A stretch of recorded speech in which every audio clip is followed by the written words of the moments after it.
Iedomājies bērnam, kurš tikko ir izgājis seksuālu vardarbību 3 gadu garumā. Nedodies, tu kādam šo pastāstīs, mēs to pašu tur cietumā iesēdināsim. Šķiet, ka pasaule šobrīd skrien ātrāk nekā jebkāda pārmaiņas, izaicinājumi, nenoteiktība. Tā šķiet ir mūsu visu ikdiena. Kad man atrada, man piesējās 3 nedēļām pie gultas, man sāka sazāļot, tipu kā sodu.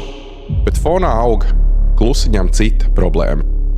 Brīdis, kad es izdzeru kādas 300 tabletes, nonācu reanimācijā ar klīnisko nāvi. Pandēmija, ko sauc par mentālās veselības grūtībām, ar ko ikdienā saskarās vairāk kā miljardi. Taču aiz katra skaitļa ir cilvēks ar savu stāstu, slimību, traumu, trauksmu, izdegšanu, kas bieži vien sēž un domā, kas ar mani notiek. Es ļoti strikti ienīdu savu sievišķo, savus orgānus, sevi, savu būtību. Es nespēju to pieņemt, man šķiet, ka tas ir bīstami. Šis podkāsts ir vieta godīgām sarunām, jo daloties mēs saprotam ne tikai sevi, bet arī to, ka neesam vieni. Tu pati esi vainīga pie saviem sūdiem, pati grib ārā. Lielākā kļūda, ko var darīt, ir nosodīt un pateikt, nē, tu visu izdomā. 18 gados man norauja jumtu, es pateicu, visu, es reāli gribu nomirt. Brīdī, kad tu dzer tās tabletes, tu šķiet, jā, visu, es esmu gatava nomirt, es reāli gribu aiziet no dzīves. Un tagad tu viņus izdzer, tad, kad tu jau saproti, ka viss, tavs sekundes ir skaitītas. Saproti, ka bācis patiesībā es negribu nomirt, es vienkārši neesmu gatavs dzīvot šajā realitātē, dīlot ar šīm lietām. Dzīvo mani sit, bet es situ pretī, ka bokseris ringā smaidos kretī, kur mana vieta, es pati to ceļu, man dzīvi nav boss, es to komandēju. Podkāsts, kas ar mani notiek, ir sācies ar ļoti lielu blīkšķi un ar vairākiem 10 000 skatījumu. Par ko es esmu pamanījis, ka abonējuši, subscribojuši esat jūs tikai neliela daļiņa no tā. Ja es varu kaut ko palūgt no jums, tad, ja jums patīk šis podkāsts, jums patīk šīs uzfilmētās epizodes un temati, par kuriem mēs runājam, nospiediet to nelielo subscribe, un tas milzīgi palīdzēs gan mums, gan visai komandai, kas ar šo strādā. Tas ir tāds bezmaksas pateicības veids, kā jūs varat sekot un izbaudīt visu šo saturu, ko mēs priekš jums radām. Paldies! Stirna, give me 5. Tev gan arī tikpat liela roka kā man. Man? Jā. Kāja arī. Varbūt basketbolu vajadzēja spēlēt, no ziedāt, ne? Ai, banāli. Ok. Tā. 1, 2, 3 un esam podkastā. Stirna ar 6 lieliem burtiem. Jā. Nav ar maziem. Īpaši piekodnē man raksta ar visu ar lieliem burtiem. Exactly. Jo, cik es saprotu, tur apakšā, kā es esmu dzirdējis, jau nav nekas jauns, zem katra no tiem burtiem kaut kāds solījums sev. Jā. Tu vari pateikt, kas tie par solījumiem, vai tas tā dziļi personīgi, tu negribi dalīties? Visus nē, 3 no tiem personīgi. Pasaka 3, kurus drīkst. STI vai kurus drīkst. Savu solījumu turi. T, tavs prāts pieder tev. Okay. Un A ir atceries vienmēr palikt pa cilvēku. Okay. Un 3 ir personīgi. Ok, labi. Mēs 3 zinām. 3 paliek kaut kad tā, lai nākotnē varbūt tās kaut kādā brīdī, kad izdomās. Kā tu jūties par šajā dzīves posmā, jo kā es parasti podkāstu sākumā saku, kas ar tevi notiek? Štukoju, ņemos, daros, cenšos, eju uz priekšu, reizēm maldos, dzīvoju kā labākā sevis versija katru dienu. Jā. Tā kā no iedvesmojošā kaut kāda video taču. Exactly. Tas ir plāns. Tev ir tā, ka tev šogad ir nākusi strauja popularitāte, pozitīvā ziņā popularitāte, jo arī tu esi citos šovos piedalījos iepriekš, bet šogad ir tāda, manuprāt, novērojama strauja augšupleja. Es personīgi arī pirms pirksta dūrē dziesmas es nebiju par tevi dzirdējis. Un kaut kur TikTokā laikam arī bija tas, kur tev bija tas lielais sprādziens ar dziesmu, kaut kā varbūt tās nedaudz atgādina, kā tur īsti notika. Tas bija pavasarī šogad, vai ne? Jā, tas bija aprīlī. Es izlaidu... Es principā filmēju daudz TikTokus uz to brīdi, bet viņa visi bija tā. Tad es vienā brīdī pa prikolam ieliku no rīta vienu dziesmu, kas uzsprāga, var teikt, dienas laikā līdz miljoniem, un tur bija 3 miljoni 2 dienās. Nenormāli priekš Latvijas. Nenormāli. Es TikTokā postēju aptuveni gadus 3,5, un lielākais video, kas dabūjis kaut kā tur pie 200,000, kaut kas tāds. Tas, kas priekš Latvijas ir nenormāli daudz. Latvijā ir tā, ja tev 100,000, tas ir 3 miljoni, tam jābūt kaut kādam nenormāli labam. Es domāju, tur bija vairāk tāds enerģijas prikols, ka tur tā enerģija bija tāda elektrizēta. Es uzliku vēl uz pātrinājumu. Jā, tad bija reiz 1,5 vēl, ka tiešām tāds. Tas bija tāds nejauši. Tas nebija plānots. Ļoti daudz, es zinu, arī citi satura radītāji izmantoja to kā fonu mūziku, un tādā ziņā arī tas tā kā virāli, man liekas, aizgāja. Tas aizgāja, jā, bišķi pa tālu, bet tas ir brīnišķīgi. Man liekas, es domāju, tāds foršs jumpstartiņš tev sākumā bija. Bet kas tālāk, faktiski tur tā straujā popularitāte, kas tev tā kā sekoja? Tev sekoja vairāk tā kā spēks vai kaut kāda tur trauksme? Nu, kas no tā ir? Jo pēkšņi, teiksim, tik daudz acis ir pavērstas pret tevi. Visi jau grib sapņo kļūt populāri no bērnības, jo visi grib būt televīzijā. Tie ir uzmanības deficīti, man liekas. Nē, bet jebkurš cilvēks grib kaut ko sasniegt. Popularitāte nozīmē, ka tu esi kaut ko sasniedzis, ka tu esi redzams, ka tu esi kaut ko vērienīgi izdarījis. Tas nav tikai par uzmanību. Visi par to sapņo, tas ir normāli, visi grib. Bet tam visam ir, diemžēl, arī otrā puse. Tā ir slodze, mentālā slodze. Šovasar bija tāds ļoti liels sabrukuma robežas, jo iztēlojas ir meitene, kurai ir 22 gadi, var teikt 20, jā, kura principā savā dzīvē nav tādas slodzes turējis, kas vienkārši dziedāja, strādāja parastu darbu un pēkšņi bum, tev ir jābūt televīzijā, radio, intervijās, fotosesija, cilvēki, komentāri. Tā visa slodze vienā brīdī, smadzene principā ir tā diezgan elastīga lieta, bet vienā brīdī arī viņai tā elastība zūd un viņa sāk rakšķēt, tāpēc, ka tas spiediens ir tik milzīgs. Un šovasar, es teiktu, jau jūnija beigās mana mentālā veselība bija ļoti tādā traģiskā stāvoklī, jo es nevaru izturēt to spiedienu straujo. Es nebiju pieradusi pie tādas slodzes, pie tā, ka man tur, piemēram, ir kāds 15 tikšanās pa dienu, ja kaut kas man tur visu laiku ar kaut kādiem cilvēkiem uz priekšu kalendārā ir 100 ļoti dažādi pasākumi, notikumi. To bija ļoti grūti noturēt, un tad manas smadzenes uzspieda tādu break, tādu kloķi. Un es arī pateicu, tā es atslābstu, es paņemu laiku sev, un tagad lēnītēm es sāku no tā kāpt ārā. Un tagad arī, principā, turpinu tālāk darīt, radīt, bet tā mentālā veselība ir prioritāte šādos. Tā kā es faktiski te uzrakstīju pareizā laikā, būtu dažus mēnešus ātrāk, tu būtu atteikusi. Absolūti, jā, jo mūziķis jau arī, viņam ir vajadzīgs tas resurs iekšējais, jebkuram arī publiskam cilvēkam, ne tikai mūziķim, ir svarīgi noturēt to savu iekšējo resursu. Ja viņš nav, tu principā, tu neesi bišķi adekvāts, tu esi emocionāls, tu esi tāds haotisks. Tagad jau ir nosēdies, esmu ar sevi pastrādājis, un tagad jau ir vēlme darīt, bet mierīgi, apzināti, ar tādiem pamatiem, saknītēm. Tikai, jā, bet šī vasara bija tāda izaicinoša man. 15 kaut kādas tikšanās dienā, ko tu saki, tas ir trakums.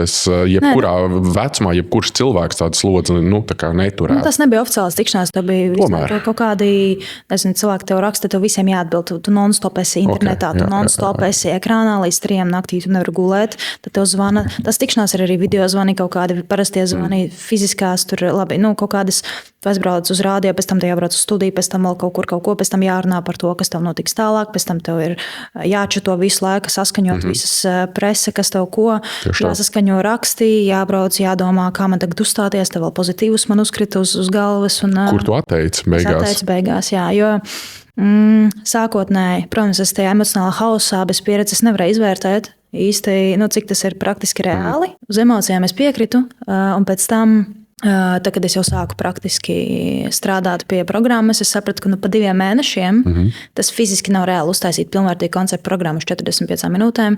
Ar vienu dziesmu es atteicos iet, tāpēc, ka tas būtu diezgan absurdi. Manā izpratnē koncertēt ar vienu dziesmu. Manas vērtības, man nav saikne ar klausītāju, es nevaru. Un tāpēc es cilvēcīgi izvērtēju, es centos sagatavot to programmu, izdegu ļoti un sapratu, ka tas fiziski nav reāli 45 minūšu setu uztaisīt ar visu fonogrammu, ar visiem ausmontoriem, izmēģināt pat nav laika. Un es nekad neesmu bijis uz lielos skatos, un tāpēc es vienkārši... Joprojām? Bet es neesmu tam gatava. Tas ir normāli. Tas ir pilnīgi normāli, ka ir cilvēki, kas nekad to nav darījuši. Es neesmu gatava. Es negribu skriet tur, kur es neesmu gatava. Objektīvi tas nebūs labi ne manai mentālā veselībai, ne arī klausītājiem. Bet tad no vienas puses arī maz nezinu vēl, kā tas būtu. Tad īstenībā tik daudz vēl tev, kas priekšā ir, kas visas tās lielās skatuves, koncerti, fanu pūļi dzīvē. Jo viens ir, ka mēs, teiksim, sēžam vai tu sēdi televīzijā vai kur un ir daži cilvēki šeit fonā, tur ir kameras viss, bet tu neredz tos tūkstošus. Jā, bet es uzskatu, ka visam savs laiks, jo, ja es, piemēram, šovasar strateģiski skrietu tur visur pa gaisu, es principā ļoti izdegtu. Jā. Tas būtu ritīgs flops beigās. Es izdegtu un pazustu uz visiem laikiem. Jā, šobrīd es vienkārši izvēlējos, jo saproti, ko darīt man, ja man nav kaut kāda bāzi. Es pat nezinu, kā strādā muzikālā birokrātija, pieņemsim. Jā, kā es varu turpmāk strādāt ar to, ja es pat nezinu. Es tikai vajag laiku atkāpties, cieņpilni pret savu auditoriju, cieņpilni pret sevi, izanalizēt, izprast, kā strādā mūzikas industrija, kā strādā papīri, kā reģistrēt dziesmas elementāri. Tagad es to visu tagad jau zinu, jau esmu to savā galvā sakārtojis. Tagad es varu mierīgi, lēnu garu strādāt. Un, manuprāt, tas rezultāts būtu labāks, ja es to darītu pakāpeniski, lēnām, bet stabili, nevis tagad ātri kaut kur šaut ārā. Tāpēc es vienkārši izvēlējos to, manuprāt, vispareizāko ceļu. Es tev gribēju ar citu prasīt īstenībā, ko īsti tu dari, lai saglabātu šo mentālo stabilitāti, teiksim, pie šāda spiediena, bet man liekas, ka tu jau būtībā atbildēji šo jautājumu. Tas ir tas plānošana, neskriešana notikumiem pa priekšu un viss darīt pakāpeniski, vai vēl kaut kas, ko es nepieminēju? Es esmu tāds diezgan haotisks UDHS cilvēks, un man ir tā tendence būt haotiskai un ļoti emocionālai, bet kas man palīdz reizēm ir apstāties, parunāt ar cilvēkiem, reizēm uzklausīt viedokli no malas. Un man arī ir svarīgi paņemt laiku sev. Pagulēt, atpūsties un apdomāt. Jo, ja es skrienu uz emocijām, tas nekad nebeidzas labi. Man ir nepieciešams tas laiks mierīgi ar sevi. Kā tikai man ir kaut kāds spiediens, mazreiz stopkrāns ieslēdz. Es nevaru. Nē, viss. Push back. Tad tev ir tomēr kaut kādas tās robežas atstrādātas, jo es zinu, ka cik daudz cilvēkiem tomēr viņi pazūd tajā visā haosā un īstenībā diezgan tās robežas es esmu, paldies Dievam, iemācījusies uzlikt neuzreiz. Es to iemācījos principā pirms gada. Kad es iemācījos vienkārši pateikt, nē, pa daudz, nē, man šis nepatīk. Sākotnēji es biju tas cilvēks, kas visam vienmēr piekrita, kas vienmēr tur atvainojās par visu. Ak, Dievs, ka tik tev neaizvainot un tā. Bet tagad, ja es redzu, ka man ir pa daudz, vai man nepatīk cilvēka attieksme pret mani, vai man nepatīk, kā pret mani izrīkojas, arī, nezinu, kaut kāds spiediens, reiz pasaku, nē, stop, šis neder, ar mani tā tas nestrādā, cieņpilni pret tevi, cieņpilni pret mani, un viss, un dod man laiku. Bet kaut kā tu to iemācies ar laiku vienkārši pateikt, nē. Un tas ir tas, ko ļoti daudz cilvēku arī nespēj, dēļ kā viņi iegrimst tādā ļoti, ļoti smagā pārdzīvojumā. Es domāju, izdegšanā arī. Jā, izdegšanā, savos pārdzīvojumos. Tas normāli, ka tu visu laiku centies kādam izdabāt. Tas ir normāli, ka ir tāda reakcija. Izdegšana, absolūti. Tā kā arī jāiemācās pateikt nē. Kā sacīt, jā, es domāju, tev laiks ar uzmanību un vēl visādām lietām arī iepriekš ir bijusi. Kā es teicu, es personīgi tevi ieraudzīju caur mūziku, bet es zinu, ka citi cilvēki tev pazina jau no dažādiem citiem gadījumiem tavā dzīvē. Tev iepriekš tā dzīves, varbūt tās pirmā daļa nav tā labākā kārtas bijusi iedalīta, ja tā to varētu teikt. Es teiktu, ka vislabākā. Mēs pie tā nonāksim. Tu uzskati, ka vislabākā. Ok, ļoti labi. Bet ir tā, ka es zinu, tāpēc arī tur televīzijā, un ja mēs iegooglējam tavu vārdu tajā pašā internetā, tur raksti par kaut kādiem taviem lietas, ko tu esi piedzīvojis tur savā pirmajā dzīves daļā, ir diezgan tādas spēcīgas. Kāda tev bija, teiksim, kaut kādas atsauksmes, jeb cilvēku uzmanība pēc šīm te visam publikācijām? Atsauksmes ir bijušas dažādas, bet īsti es uz to neskatos viena iemesla dēļ, jo es zinu, ka ir lietas, par kurām ir jāsāk runāt skaļi. Jo mēs dzīvojam pasaulē tādā folija ceprītē, tādā burbulītī, ka mums viss ir brīnišķīgi, ka viss notiek forši, bet cilvēki ļoti baidās, varbūt tā ir padomju domāšana, baidās skaļi runāt par kaut kādām smagām lietām. Un es vienkārši izvēlējos, es uzdrīkstēšos, un principā tas ir tādēļ, lai cilvēkiem liktu aizdomāties, ka varbūt nevis par sevi kaut kas, bet par to, ka tā mēdz notikt. Ka ir daudzi cilvēki, tas nav tikai par mani, ir ļoti daudzi cilvēki, kuriem dzīvē notiek smagi stāsti. Jā. Katram jau ir tie savie. Es vispār uzskatu, ka salīdzināt viņus nav adekvāti. Tā kā vienam tur vairāk, citam mazāk, tas tā nenotiek. Katram ir sava sāpe, kur viņš pārdzīvo pa savam. Bet kaut kādi sistemātiskie stāsti, viņi notika un notiks. Bet jautājums, vai mēs viņus atklāti uzdrīkstamies tā feisot, redzēt? Jā. Pēc tam visām publikācijām arī dzīvē no man raksta, man privāti rakstīja ļoti daudz sievietes, kas teica, paldies, es sajūtos sadzirdēta. Okay. Šķiet, ka tu pastāstīji manu stāstu, bet es toreiz neriskēju, es toreiz nepateicu. Es tiešām sajūtu to atdevi, ka ir ļoti daudzas sievietes, kuru stāstu es pastāstīju ar savu, kas ir piedzīvojuši to pašu, bet viņas nebija pietiekami drosmīgas, lai atklātos, viņas kaunējās. Jā, un viņas man reāli rakstīja privātās ziņas Instagramā, e-pastā, TikTokā un teica, paldies tev, mēs sajūtāmies sadzirdētas. Un principā tas viss aizgāja arī tādā, pat ombuds bija iesniedzis Latvijas televīzijai pieprasījumu izvērtēt, ombudam tika iesniegta prasība izvērtēt. Viņš piekrita, ka viss ir kārtībā, bet šīs sacēlās jautājuši un cilvēki aizdomājās. Tāpēc no morālā viedokļa cilvēki katrs spriež pa savam, ir vērts, nav vērts, bet es riskēju, jo es zinu, ka Nē, labi, es būšu tas āzis, uz kuru var mest akmeņus, bet es atļaujos pateikt skaļi to, ko cilvēki neuzdrīkstās. Un, varbūt tas var mainīt sistēmu kaut bišķiņu, ja tas kādam ir palīdzējis. Varbūt tagad kāda sieviete, kas to ir dzirdējusi, uzdrīkstēsies aiziet un palūgt palīdzību. Tāpēc, ka viņa zina, ka tā notiek. Viņa nav vienīgā. Tas ir tas pamats, kāpēc es pastāstīju. Jā. Bet tev tas kokteils tur ļoti liels ir. Te jau sāksim ar kaut to sākumu bērnu namā. Bet tur tu biji neīs laika. Tev tur ģimenē diezgan ātri. Es nebiju tur ilgi. Kaut mēnešu tikai. Man liekas, mazs bērniņš tik ātri parasti paņem ģimenēs. 9 kaut kur, jā. Es precīzi nezinu, es neatceros, bet cik man stāstīts loģiski, ir. Es arī neatceros, kas notika man 9 gadu vecumā. Bet pēc tam jau, teiksim, kā vispār, teiksim, augot audžu ģimenēs, tur kādi ir tie sarežģītākie mirkļi tajā laikā, bez kaut kādām baigām detaļām, bet, teiksim, retrospektīvi tagad, tur 22 gadu vecumā atskaties uz atpakaļ, kas ir tāds lielākais emocionālais, varbūt tās šķērslis, ar ko jātiek galā ir. Tā ir tā škrobe par to, ka arī audžu ģimenes ir dažādas. Mēs nevaram spriest, ka visas tagad ir vienādas. Piemēram, ir labie mirkļi, ir sliktie jebkurā. Jā, tādā pavisam agrīnā vecumā man bija forši vecāki. Līdz brīdim, kad es sāku jau tā bišķiņ lielāk kļūt skolā, ja, tad arī man sāka parādīties tādas uzvedības problēmas. Bet lielākā škrobe bērnam, kurš aug uzņemtā ģimenē, jeb kādā, nezinu, aizbildniecībā, jeb adopcijā, tā škrobe it īpaši, ja viņam stāsta, ka tu esi uzņemts. Ka to izceļ. Es to izceļu, bet tev pasaka to. Zemapziņā tu jūties... Jā, pareizi. Kurā brīdī tu uzzināji vispār? Es vienmēr to zināju. Man to stāstīja no paša bērnības. Tev jau uzreiz jau sākumā pateici. Faktiski tev pirmās atmiņas jau, ka tu stāsti, apmēram tu esi... Es vienkārši zinu, ka es to zināju. Es nezinu, kā man to teica, bet es vienkārši to zināju. Es pat visiem to stāstīju. Es biju bērns, man bija tāds, jā, tu zini, man šķiet, ka tas kaut kas unikāls. Tāds.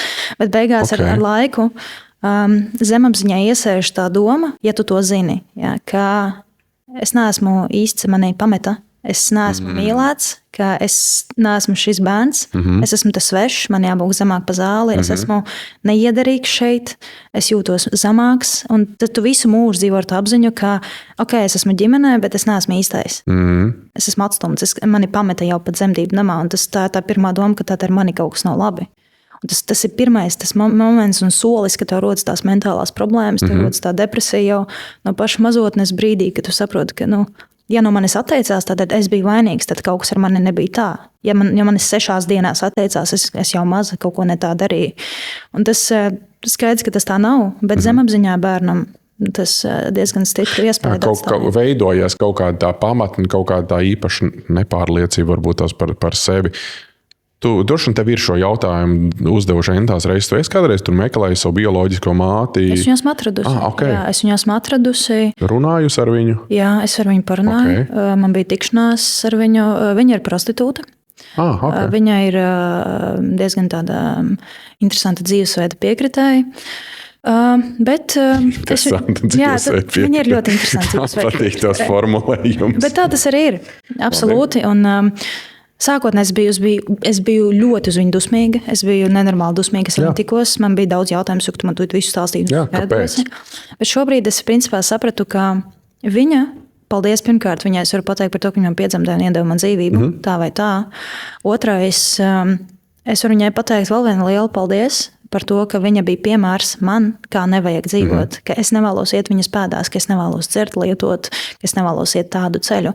Viņa manā zemapziņā vienmēr bija tas motivators pierādīt, izcīnīt, ka es tomēr esmu vērtīga, ka es tomēr varu kaut ko sasniegt, ka es varu neiet tādā ceļā. Un principā tas viss ir pateicoties viņai. Tā kā es varu atrast 100 sliktas lietas, bet es varu arī paldies viņai pateikt. Bet principā... Un izklausās, ka tu viņai esi piedevusi. Jā.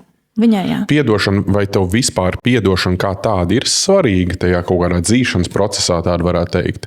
Tas ir svarīgi, bet nevienmēr izdodas. Vistrakākais ir tas piedot sev.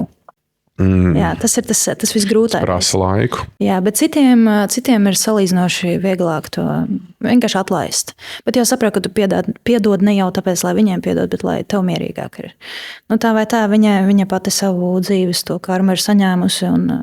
Kas es esmu, lai kādu sodītu? Es tev gribu parādīt vienu interesantu. Man ir pāris fotogrāfijas vairākas no tevis, un es vienkārši katrā brīdī tev parādīšu kaut ko no kaut kādiem interesantiem, jā. No tiem dzīves posmiem, kas ir bijusi pirms tam. Piemēram, šādi te var atrast, šāds te bija internetā. Šīs tas bija ziņās. Tas bija ziņās, tas bija gan internetā, gan televīzijā. Zini šīs personas atrašanās vietu, zvani UTT. Atceries, kad tas bija? Jā, tas bija, kad man bija 14 gadi. Tas bija 24. oktobrī pēc 22 no savas dzīvesvietas Ogrē. 2003. gadā dzimusī. Jā, līdz pat 17. novembrim meitenes atrašanās vieta nebija zināma. Jā. Kas teiksim, liek 14-gadīgam bērnam pieņemt, būt tik drosmīgam, iet vienkārši nekurienē, jo tomēr ēdiens tur, kur tu paliksi, kur vēl kaut kas. Kāda drosme jāsaņem, lai kaut ko tādu vispār darītu? Tas bija mans pirmais lielākais depresīvākais posms manā mūžā, 14 gados. Depresija. Brīdī, kad tika uzsākta krimināllieta pret manu tēvu Krievijā. Es sastapos ar diezgan lielu tādu nosodījumu savā ģimenē par šo. Jā, ģimenē tas ir tieši no mātes un no tēva. Jā, no adoptētājas. Bet tas ir vienkārši tāpēc, ka viņi neticēja tam stāstam. Es neteiktu, ka viņi neticēja. Šobrīd es vairāk pieņemu to, ka viņi vienkārši nespēja. Nevarēja pieņemt. Tas cilvēka psihe nav, iedomājies viņai kaut ko tādu pieņemt, tas ir grūti. Un es domāju, ka tas bija viņas aizsarga mehānisms tāds. Viņai nebija naida pret mani, bet viņai bija savi aizsarga mehānismi, ko es tagad jau saprotu. Bet uz to brīdi 14 gados man bija nenormāls aizvainojums, man bija sāpes, man bija diezgan daudz melniem manā galvā, jo bija arī diezgan smagi ar to visu izmeklēšanu, tie visi posmi.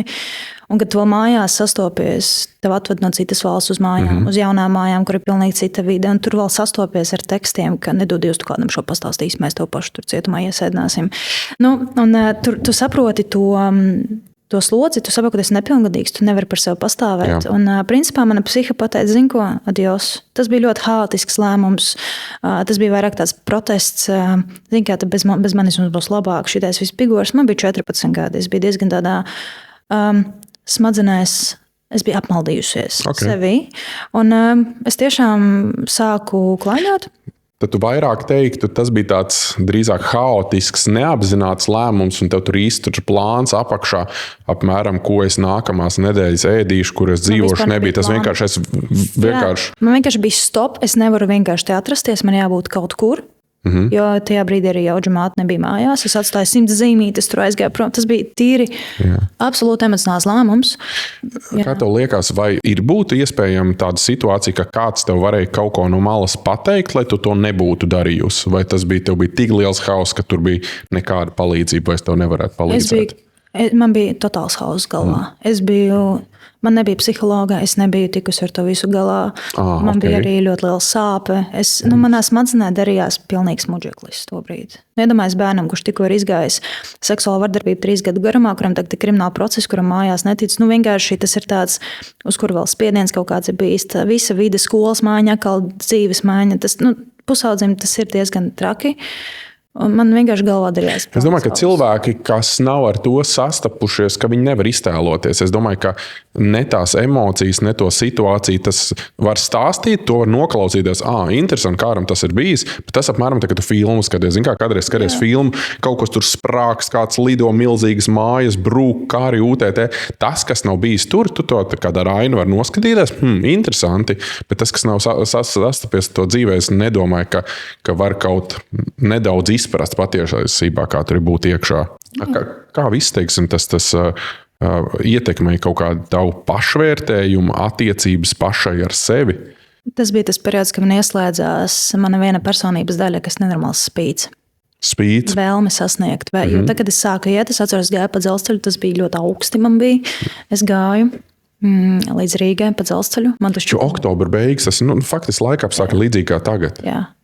Es gāju vienkārši pa dzelzceļu, pa sliedēm. Es atceros, vilcienu braucu, es sev spiedu vienkārši. Man gribējās to adrenalīnu, es gribēju justies dzīva. Jo es īstenībā iekšā jutos ļoti mirusi. Es gribēju justies dzīva, man vajadzēja adrenalīnu.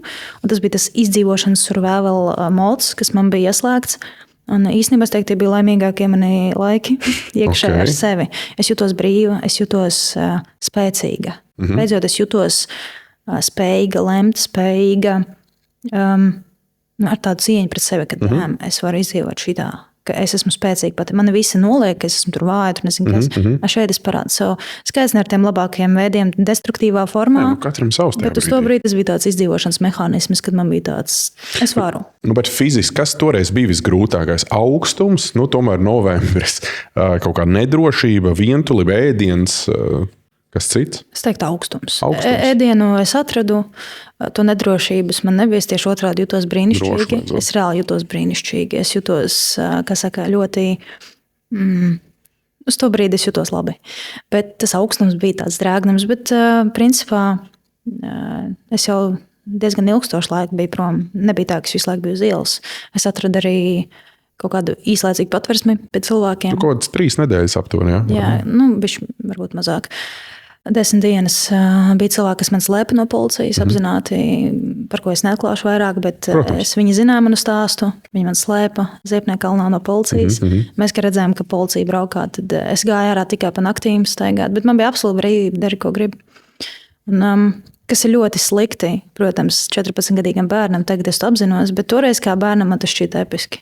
Jā, bet ja tu beidz no kaut kā, kas tev šausmīgi nospiež un varbūt tās vēl var piespiest izdarīt vēl kaut ko ļaunāku, varbūt tās, es domāju, katra situācija ir individuāla. Bet tā nebija tā reize, kad tu dzīvoji uz jumta. Nē, uz jumta es dzīvoju pagājušā gada augustā.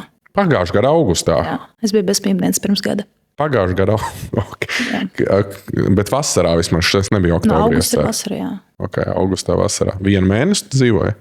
Sanāk no jūlija kaut kur līdz augustam. Nē. Bet tur kaut kāds jumtiņš vismaz vēl bija, kur tu varēji paiet apakšā? Nē.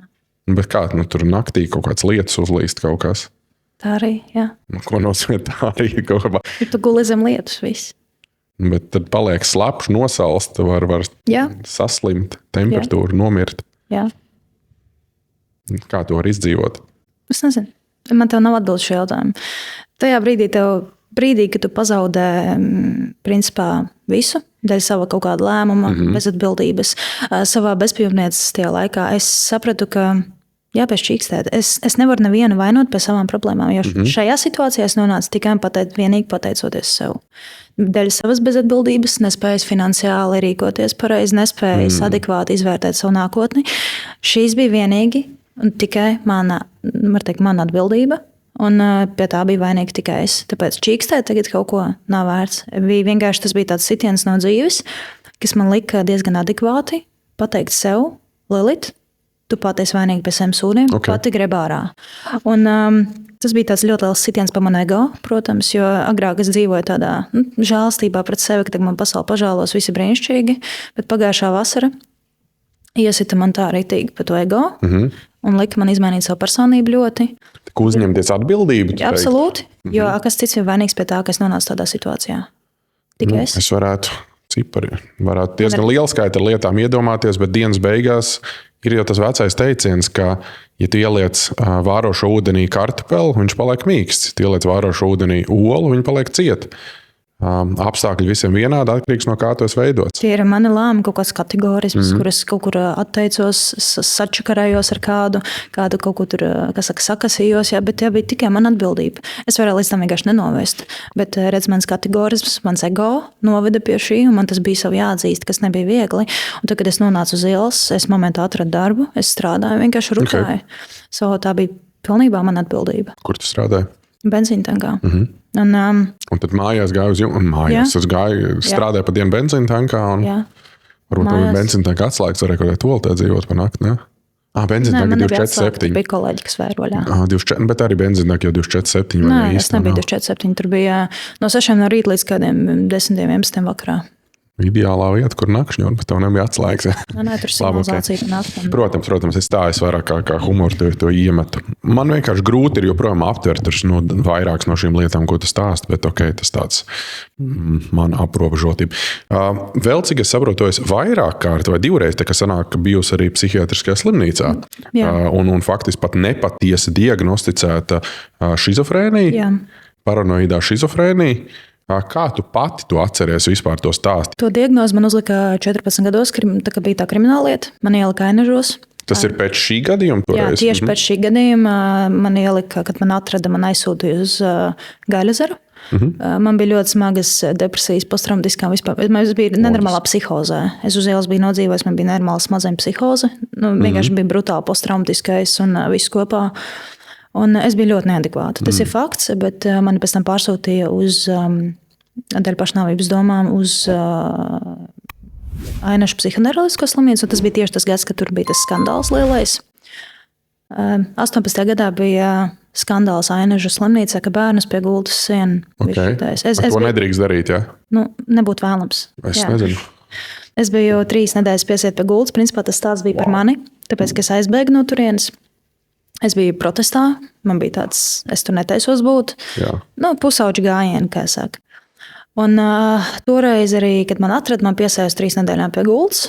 Man sāka sazāļot, cipu kā sodu, ka tagad tu 3 nedēļas te gulēsi, piesieta. Šprices vai tablešu veidā? Pamperis, šprices, tabletes, viss čupā, tur ir nenormāli pieņēmos svarā. Un arī krimināllietā figurēja tā diagnoze. Un visi brīnišķīgi, kā saka, uzlika invaliditāti līdz 18 gadiem nodzīvoju. Tad man bija tāds, bet man nav, es nekad neesmu dzirdējis halucinācijas. Man nav tā diagnoze, man viņa nav.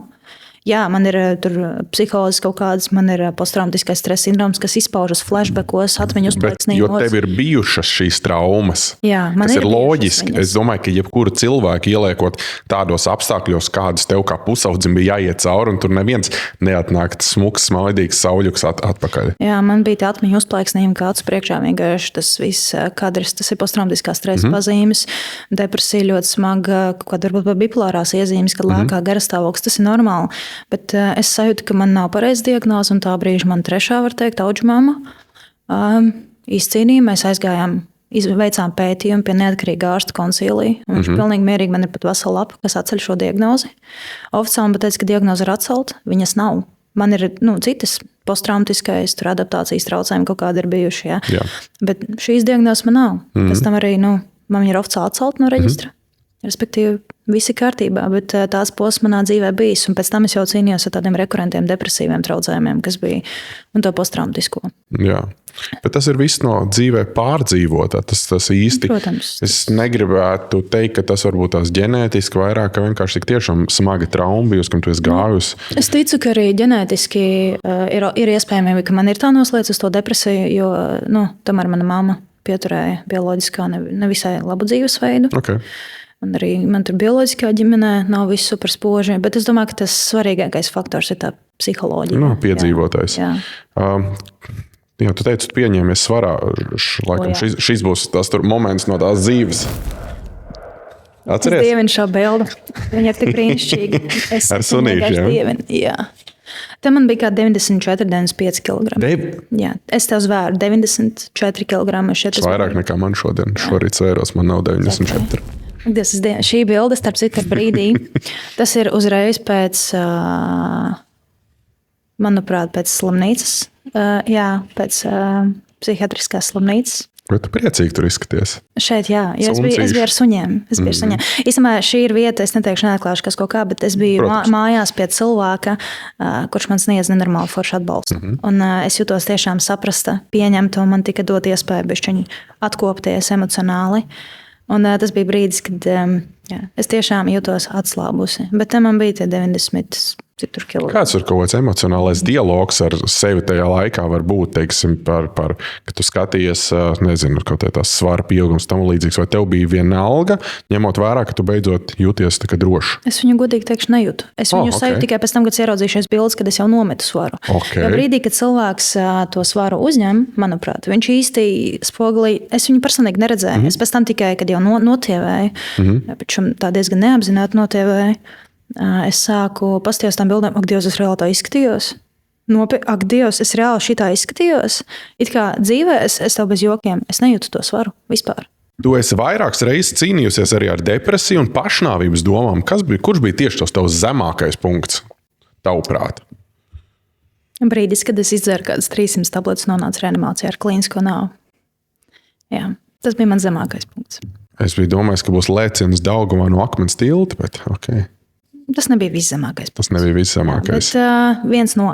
Man jautājums ir tāds, teiksim, tev tie pašnāvības draudi un mēģinājumi ir bijuši vairāk kārt. Cik reizes tas ir bijis vairāk tāds sauciens pēc uzmanības, un cik reizes ir patiešām bijis nolūks, ka viss, es gribu exit, es gribu ārā? Bērnībā tas bija completely sauciens pēc uzmanības, jo vienkārši gribēs tik mīlētāji, es tik graizīšos, visi tie pigori. Bet tas ir arī normāli, jo cilvēki, arī pusauģiem ir šī problēma, ka viņi graizās, tas pārsvarā ir kaut kāds skrāpējumi. Bet tas ir veids, kā viņš pasaka, ka man ir kaut kas nav kārtībā. Viņš samīļo mani. Man ir grūti. Ļoti bieži mēs nosodām tos pusauģus, viņi tur tālāk. Viņiem tiešām ir emocionāli grūti. Vienkārši viņi nevar patiešo pateikt pieaugušajiem, jo man ir slikti. Bet nav tā, ka teiksim, viņi it kā to dara, un tad kā pieaugušais tas vecāks iet klāt un grib viņu, bet tad viņi atkal grūž prom, tad tu nesaproti. Kā? Tic man, pusaudzis pats nesaprot, ko viņš grib. Pusaudzim tiešām smadzenē ir tāda čupa ar hormoniem, uztraukumiem, kuri pieaugušie jau prot dīlot ar šīm emocionālām problēmām, bet jaunieši, iedomājies, smadzeņu pieras daiva, viņa emocionāli šeit līdz 25 gadiem attīstās. Ja mēs pusaudzim tikai sāk pārformēties smadzenē, viņš pats ir apjucis, viņam ir pirmās attiecības, pirmais kaut kas tur skolā, kaut kādas problēmas, tur ar vienaudžiem viņa apsmē, vēl kaut kas liekais svars, vēl nezinu kas. Un pieaugušie jau tāda, beidz cepties, bet pusaudzim tā ir reāla dzīves krīze, viņam tā ir reāla problēma. Un viņš pats nesaprot, kāpēc viņš tā jūtās, kas ar viņu notiek. Un, protams, tur lietā nāk visi tie nesmukākie, kas sauc manipulācijas visas, bet tas ir pusauģu veids, kā viņš prot pateikt. Ko vecāks var darīt arī brīdī? Teiksim, man pašam ir bērni, kas ir vecākais dēls, ir tieši tagad pirms tā pusauģa vecuma, viņam drīz būs 10 gadi, un es pieļauju, ka tuvāko kaut kādu 3 gadu laikā, teiksim, sāksies tās hormonālās pārmaiņas kaut kādas, labi, meitai, es ceru, ka vēl kaut kāda man ir vēl kaut kāds 7-10 gadu laiks, bet kā, teiksim, vecāks esot, ko tu vari sniegt tam jaunietim, pusaudzim, kas šķietam tev atraida, bet tajā pašā laikā, kad saka, viņš grib tikt samīļots. Jā. Ņemot vērā to, ka pusaudzim visticamāk pašam savu disonanci galvā kaut kāda, diezgan tāda smaga, viņš pats nesaprot, kas viņam notiek. Ņemot vērā arī to, ka tu esi pieaugušais, pusaudzim ir nepieciešams no kaut kādas robežas tā vai tā, jo pusaudzis bez robežām ir diezgan nekontrolējams. Tā vai tā ir jāsako līdzi, bet lielākā kļūda, ko var darīt, ir nosodīt un pateikt, nē, tu visu izdomā. Jo pusauģa tā lielākā problēma ir tie pārdzīvojumi, tas, ka viņi ir īsti, bet viņu nedzird. Un tāpēc viņš arī cenšas izkliegt maksimāli visos demonstratīvos veidos. Tā kā, ja tu man nedzirdi patiešo, es to norādīšu uz to demonstratīvi. Ja?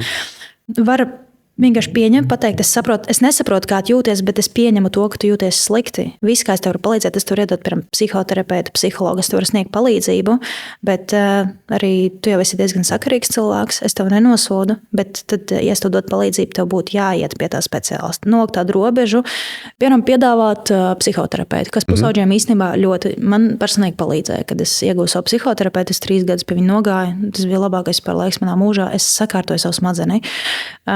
Pusaudzis ir jāieliek tādos mīlošos, saprotamos rāmjos. Jo var teikt, pat norādīt, ka šīs manipulācijas tev nestrādā, ja tu jūties slikti, var pateikt tieši. Jā, pat ja tu neproti, es tā kā saprotu, ka tev nav viegli, bet mums ir šis jāsāk risināt, jo es arī manās interesēs ir tev palīdzēt. Bet galvenais neatstāt viņu pavisam bez tādas. Tomēr tu esi pieaugušais, tu uzņemies atbildību par savu bērnu. Kaut kāda rāmja ir vajadzīga. Ko es saklausīju no tevis arī, ka nepieciešams sniegt uzmanību tādu, ka tu parādi viņam, ka es tevi respektēju arī kā bezmazliet pieaugušu cilvēku. Jā, pusauģiem tas ir, jo pusaudzis jau tas vairs nav mazs bērns, viņam gribas ātrāk izaugt, viņš grib iekļauties sabiedrībā, viņš grib būt tas krūtais vienaudžu vidū, tāpēc, ka tad jau pusauģu vecumā sāk formēties visi tās komunikācijas prasmes ar vienaudžiem, ar citiem cilvēkiem, ar sabiedrību, ja pusaudzis jau vairāk iet ārā, viņš komunicē ar citiem cilvēkiem, arī internetā jau sāk.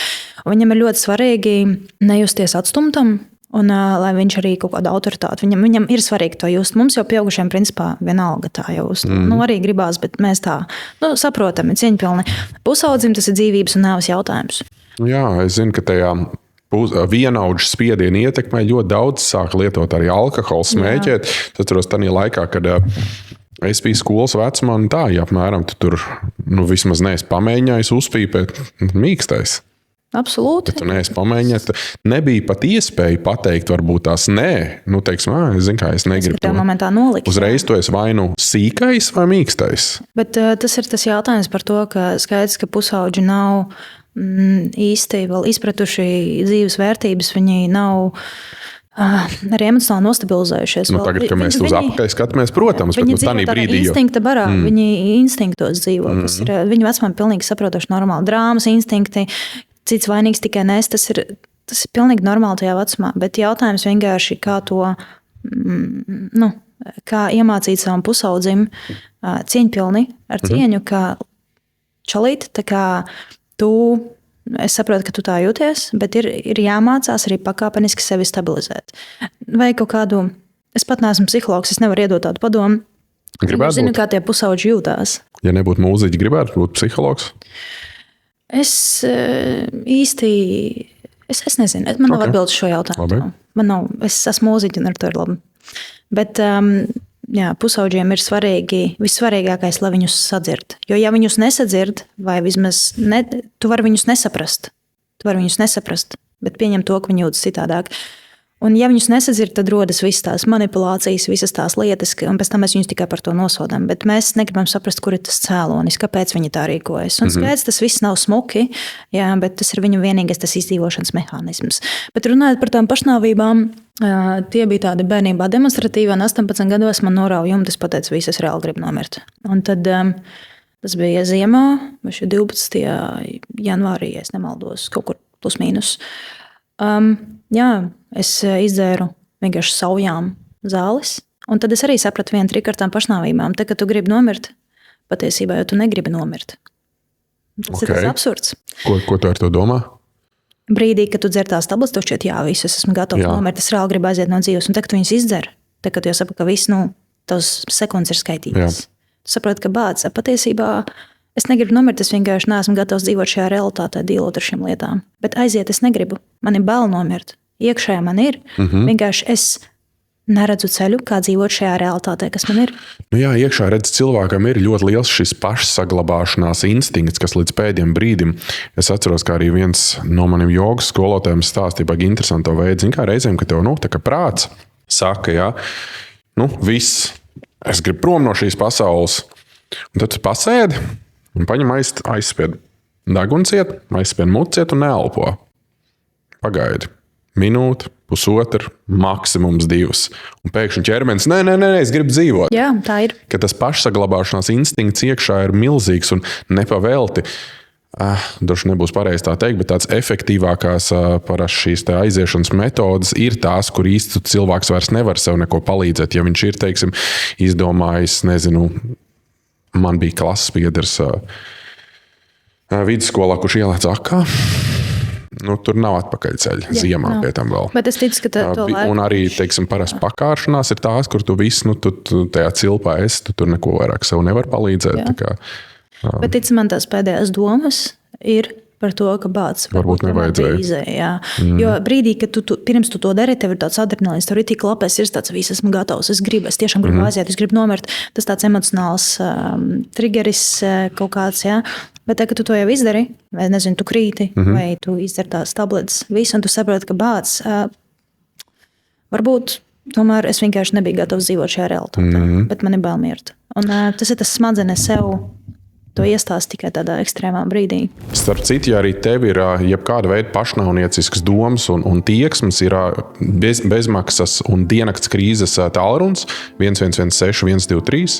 Meklē lūdzu atbalstu tur un nedara tādas lietas, jo vienmēr ir kaut kāds risinājums jebkurai problēmai. Tieši tā. Vai ne? Jā. Stirna piekrītam.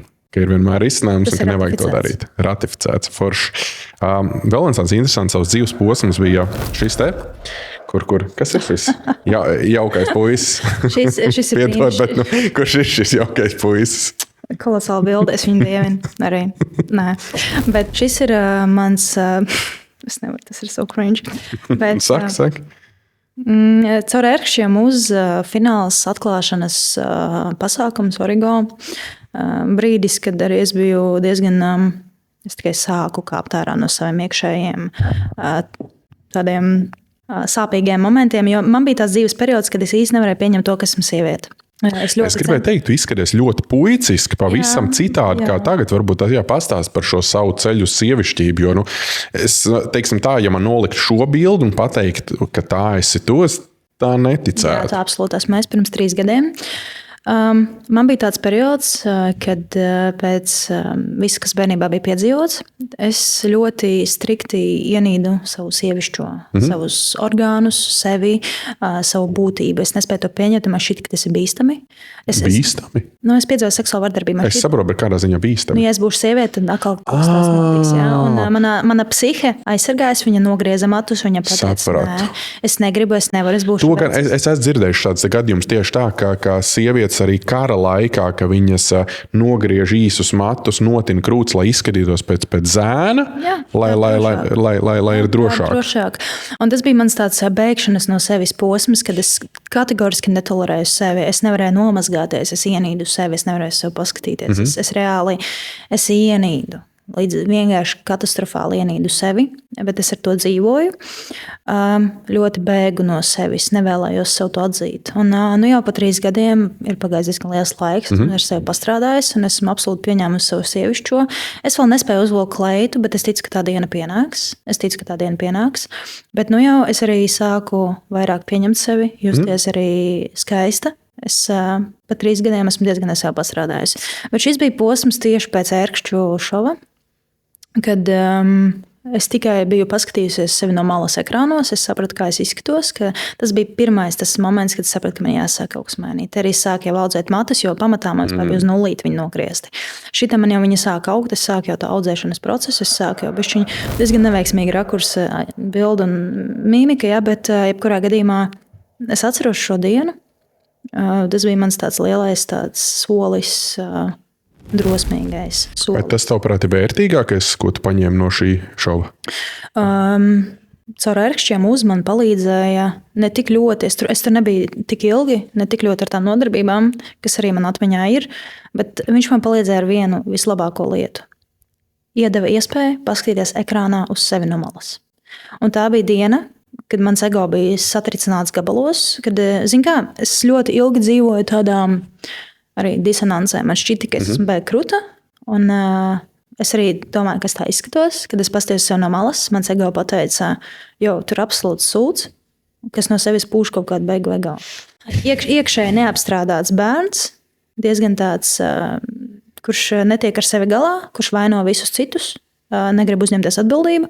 Un tajā brīdī es to ieraudzīju, man nenormāli iesāpēs, un es pateicu sev tajā dienā, ka, zini, vai nu tu kaut ko maini sevī, attīsties un mācies komunicēt normāli, iedarboties bez drāmām, skandāliem, un tiec līdz tam, ko tu savā galvā esi iztēlojusies, vai nu tu vienkārši pieņem to, ka tu esi tādu un neko principā nemaini. Un tad skaidrs, ka nekas labs neiznāks. Tas bija nenormāls trieciens man, jo, zinām, malas, kad pieraugu sevi. Ikdienā tas ir diezgan es saprotu, un ne tikai bildi varbūt tās, bet savu gaitu, savu uzmanību, savu balsi, savu kā tu vispār izskaties citu cilvēku acīs. Es taču staigā kā sakrunkojusies tāda rītīgi, es biju slampa, rīktīgākā slampa, un tas bija arī tāds mugura kūkumā, lai krūtis neredz, es piesedzos. Un tu esi arī diezgan gar augumu. Jā, cik tev ir augums? 1,78 m, bet arī toreiz bija diezgan lielā svarā, un man tas arī ļoti nepatika. Un, man bija tāda gaita, es biju tāda rītīgi brutāla. Čalīts. Absolūti. Es centos tālāk no sevis to, kas es neesmu. Tikai tāpēc, puiša ziņā, jo tas bija tāds aizsarga mehānisms, bet bildi kolosāli. Ko šodien Stīrna teiktu Lilitei, kas toreiz vēl sev tikai meklēja? Ar tev viss kārtībā. Tu tiksi vienkārši. Es īstenībā nedomāju, ka es atgrieztos tagad arī kaut ko citādāk. Es ir tieši tāda paša ceļa. Bet viņu vajadzēja. Tas bija tavs ceļš vienkārši. Jā, to visu procesu vajadzēja. Bet ar mani viss bija kārtībā. Vienkārši es biju ļoti apmaldījusies un nemīlēju sevi. Es ienīdu sevi. Un teikt viņai, mīli sevi, tas neko nelīdzētu.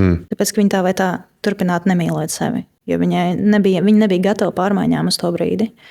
Jā, un tas pārmaiņas nāca tikai. Bet tas bija tāds foršs sākums varbūt. Jā, tas bija viens no lielākajiem spērieniem man, kas manas ērkšķu šovs tiešām palīdzēja. Tas bija ļoti kolosāls spēriens par manu ego. un spēriens virzienā kaut kādā attīstības virzienā. Un kad, teiksim, kaut kad vēlāk uz priekšu, kad bija pirmā reize, kad tu noticēji, ka dzīve var būt savādāk nekā tā tava pagātne? Brīdī, kad es nogāju ar kājām līdz Polijai. Katram podkāstam ir nepieciešams atbalstītājs, un podkāstu, kas ar mani notiek, atbalsta kompānija IRFI Recovery, kas ir sporta atjaunošanās un limfodrenāžu ierīču ražotāji no 2018. gada. Latviešu kompānija, kurā neslēpšu arī es esmu līdzīpašnieks. IRFI Recovery ierīces ir ļoti labas pret jebkādām limfas atteces problēmām, pret tūsku, nogurušām kājām, arī kā sporta atjaunošanās noderēs gan sievietēm, kam interesē, teiksim, cīņa ar celulītu, vīriešiem, kam interesēs profilaks kardiovaskulārām slimībām, jauniešiem kā sporta atjaunošanās. Un šogad, 2025. gadā, www.irfi.lv mājaslapā ar promo kodu podcasts jūs varat iegūt papildus 15% atlaidi. Tas bija mans tāds moments, kad es noticēju nenormāli sev. Jā, tā ir Polijas robeža. Ak, Dievs, tā ir Polijas robeža. Brīdis, kad... Uz 600 km kājām, jā? Plikām kājām vai ar apaviem?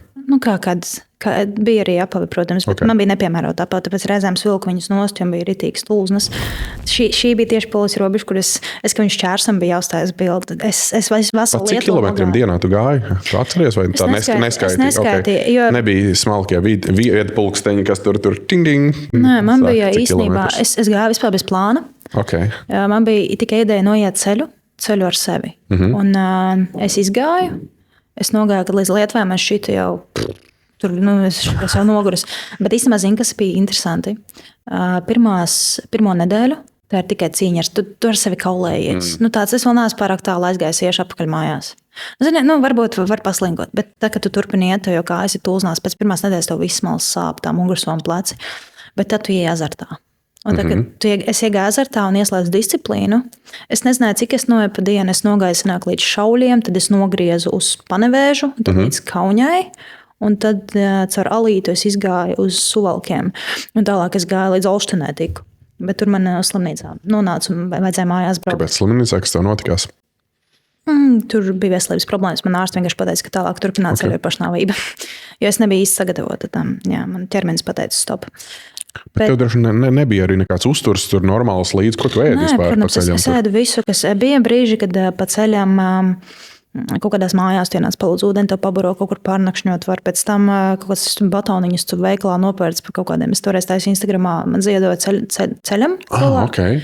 Jā, es vienkārši liku savu storiju, man bija tāds travel Santiago un tā tā, cilvēki man ziedoja, es varēju paņemt hotelīti. Varēja tur batoniņus nopirkt. Visi kabati bija pilni ar šokolādes batoniņiem. Ātrais okļhidrāts, kā saka. Un es tur bet tas jau nav pilnvērtīgs uzturs. Nē, absolūti. Man nebija vispār. Lai gluži badā nenomirtu. Jā. Es saprotu, ka tev vispār ar ēdienu tās attiecības ir tādas ļoti interesantas bijušas, vai ne?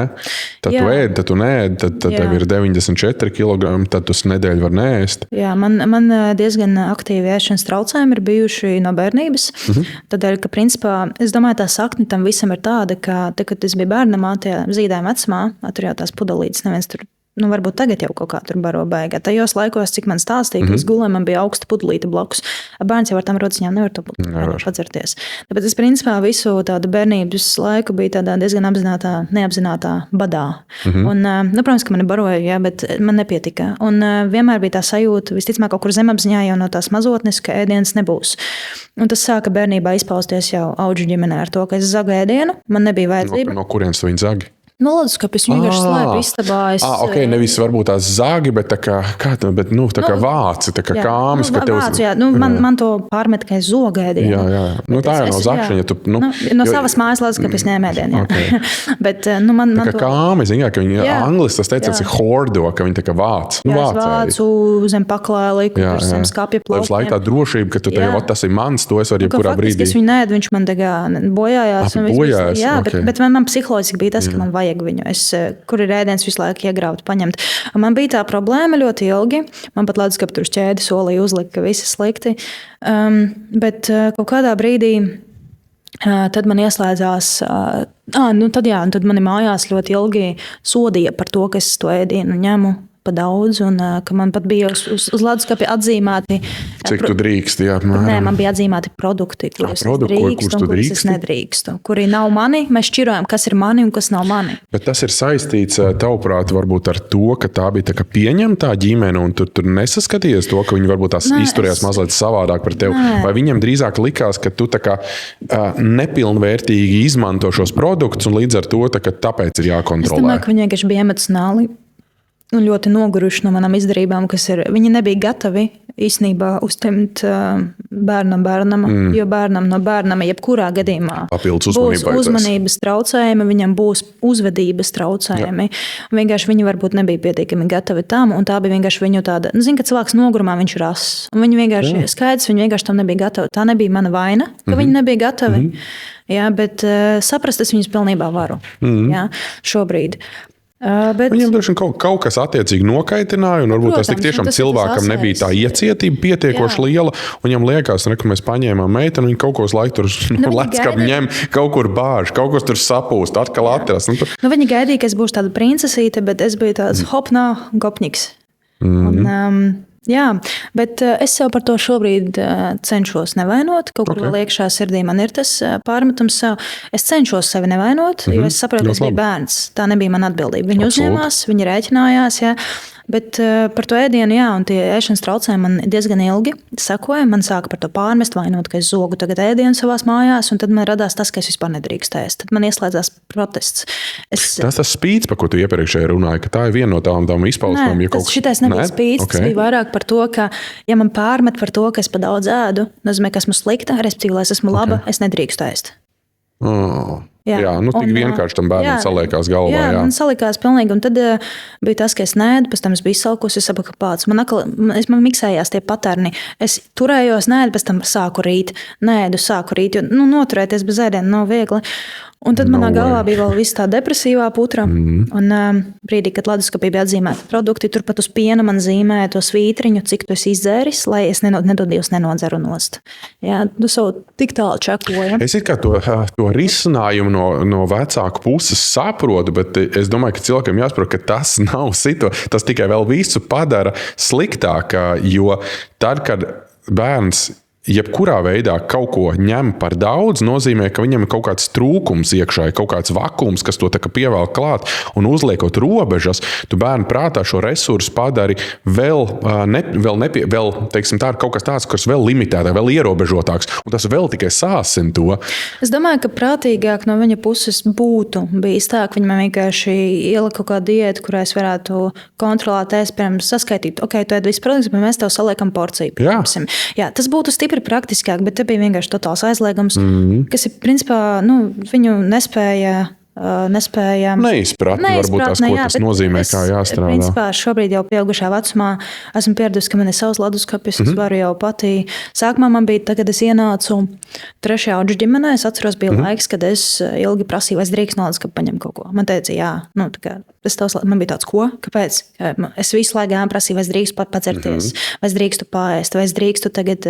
Viņi domāja, redz, kāda pieklājīga meitene. Nē, tas vairāk bija uztraukums, ka ja es paņemšu, tad man sodīs, un tāpēc man jāprasa atļauju par visu. Bet ar laiku es iemācījos, ka ir citas ģimenes, kurās tu vienkārši drīkst ēst, ja tu gribi ēst, un tas ir pilnīgi normāli. Man bija tā bija cita pasaule, un tagad pieaugušā vecumā es jau saprotu, ka, ja es gribu paēst, es aizēju paēst. Tas ir atstājis kaut kādas sekas arī šobrīd uz tevi, vai? Nē, šobrīd man jau ir 22 gadi, es jau esmu diezgan sevi apstrādājis, un šīs problēmas man ir stipri mazinājušās. Šobrīd es vairāk pieturos pie uztura, ka mans ķermenis pats prasa, kad man ēst. Es nepārmetu sev, ja es gribu kādu našķīt. Es vispār sev pārstāju par to pārmest. Ir brīži, ka gribās kaut kādu sūdiņu apēst, nezinu, čipsi, šokolādi, kaut ko.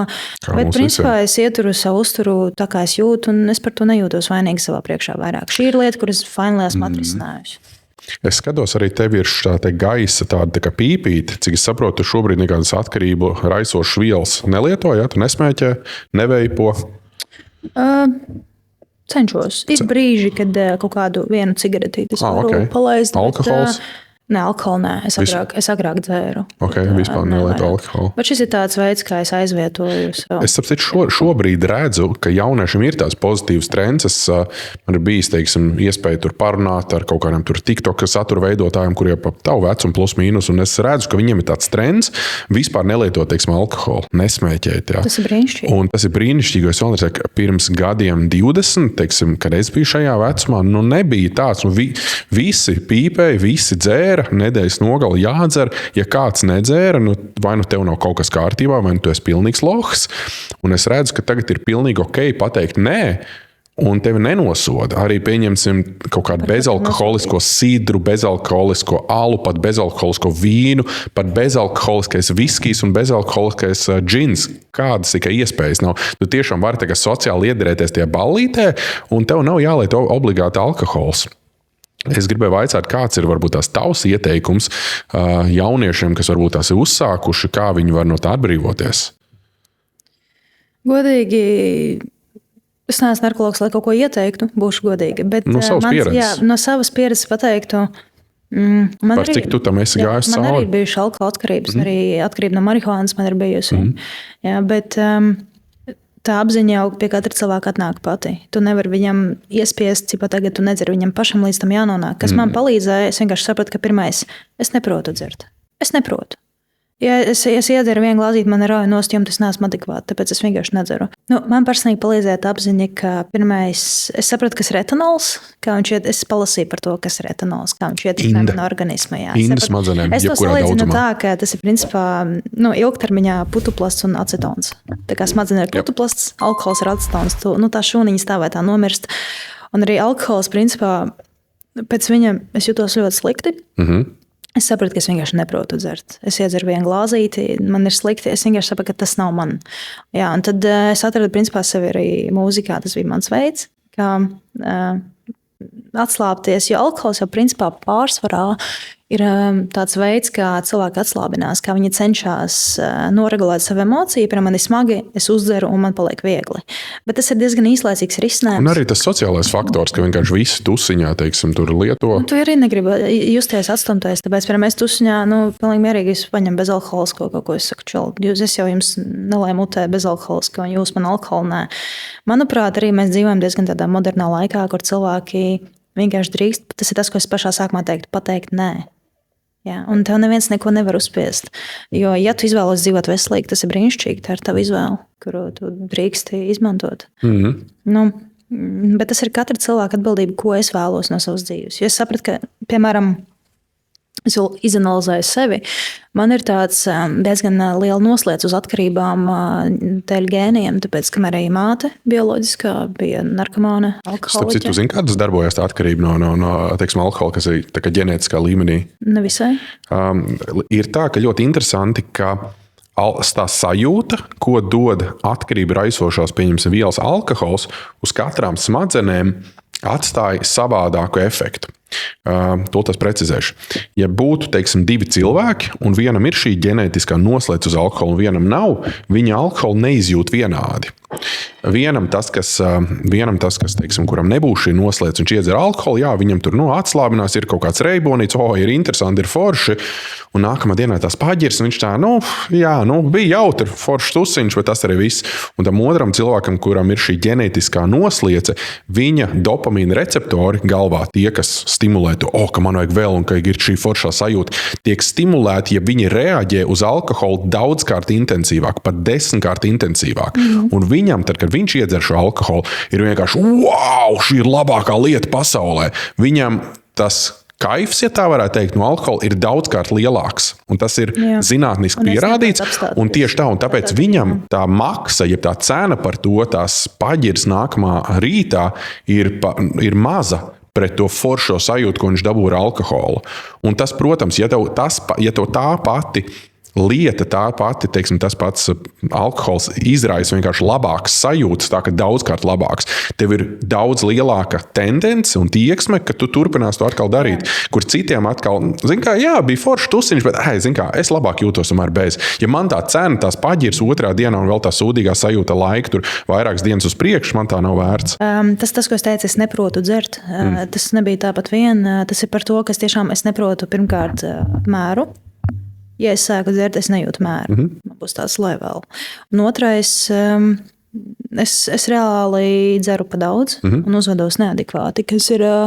Man nepatīk arī tā sajūta, ka tu iedzer un tu īsti nekontrolē savu realitāti. Tu nekontrolē miedarbību ar citiem cilvēkiem, savu uzvedību. Un man nepatīk justies vietā, kur es nejūtu kontroli par sevi. Jā, tāpēc vienatnē dzert ir diezgan absurdi. Starp citu, alkohols taču ir depresants. Viens no lielākajiem depresantiem. Tāpēc, ja tev ir depresija, alkoholu lietot īsti nav vēlams, jo viņš vēl vairāk pastiprinās to sajūtu. Un es vienkārši šos visus faktorus saliku kopā un pateicu, dzeršana namam principā es nedzeru. Es esmu, man šķiet, vasarā vienu glāzi izdzērusi ar draudzeni, bet arī tur viena glāze, bet... es par to savu nepārmetu, bet ikdienā es vispār nelietu alkoholu.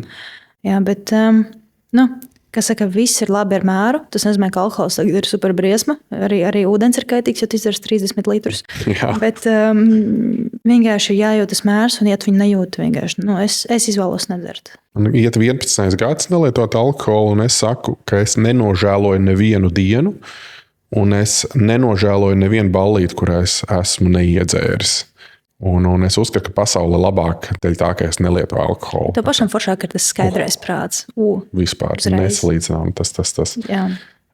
Jā, bet mūzika, mēs pa visu kaut ko esam parunājuši, mēs tikai sākumā nedaudz ieskicējam, kad vispār sākās tavas attiecības ar mūziku un cik lielu nozīmi caur visu šo garo procesu, ko mēs runājam, tevi spēlē mūzika. No kādiem 16 gadiem es sāku. Tik vēl tikai? Jo, es nezinu. Nav tā, ka tu kaut kādā mūzikas skolā tiki sūtīt vai kaut kas tam līdzīgs? Vienreiz gāju uz ģitāras kursiem arī nestipri ilgi, bet tas bija viss.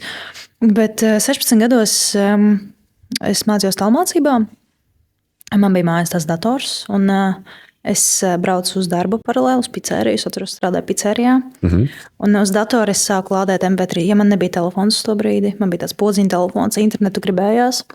Tad es sāku braukt vilcienā, slēgties pie internetu un lādēt visādas dziesmas. Un tad es saprotu, ka man tās dziesmas viņas patīk, bet kaut kas viņās, gribas ātrāk viņa vai kaut ko. Es sāku domāt, kā viņu pārtaisīt.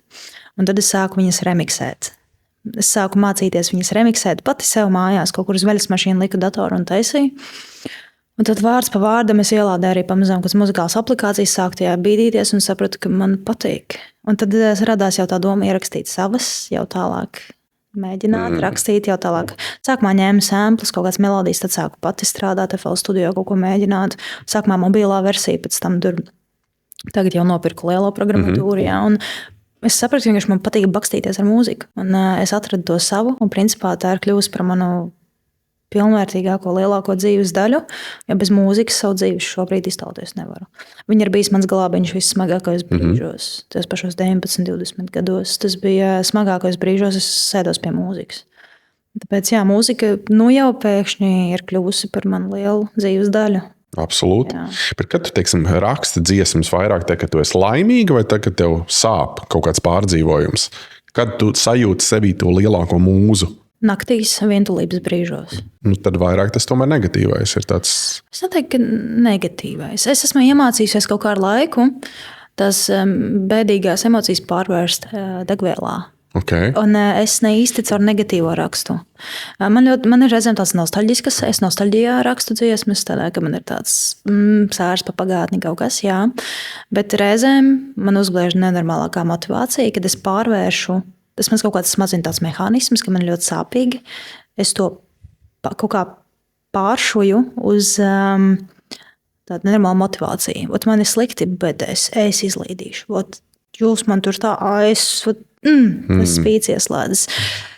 Un tie ir tie brīži, ka man arī nāk ārā tādi jaudīgi gabali, kas ir manī kaut kāda demo. Bet principā visu... Jo tu plānojies vesels albums, vai ne? Drīzumā? Jā, bet mēs pakāpeniski laidīsim tās dziesmas. Okay. Jau rītdien man ir mūzikas studija, mēs ierakstām pirmo dziesmu. Tā kā viss ir aizgājis jau praktiskajā daļā. Super. Visi brīnišķīgi. Jā, bet man tā muzikālā iedvesma principā nāk no... Man ļoti patīk vērot cilvēkus. Es gribu rakstīt dziesmas par kaut ko, par tādu sabiedrības... Neteiktu, ka psiholoģija, bet tādu kā paterniem, kurus es gribu atspoguļot, nevis dziedāt par naudu vai kaut ko. Es gribu dziedāt par kaut kādu vērtību.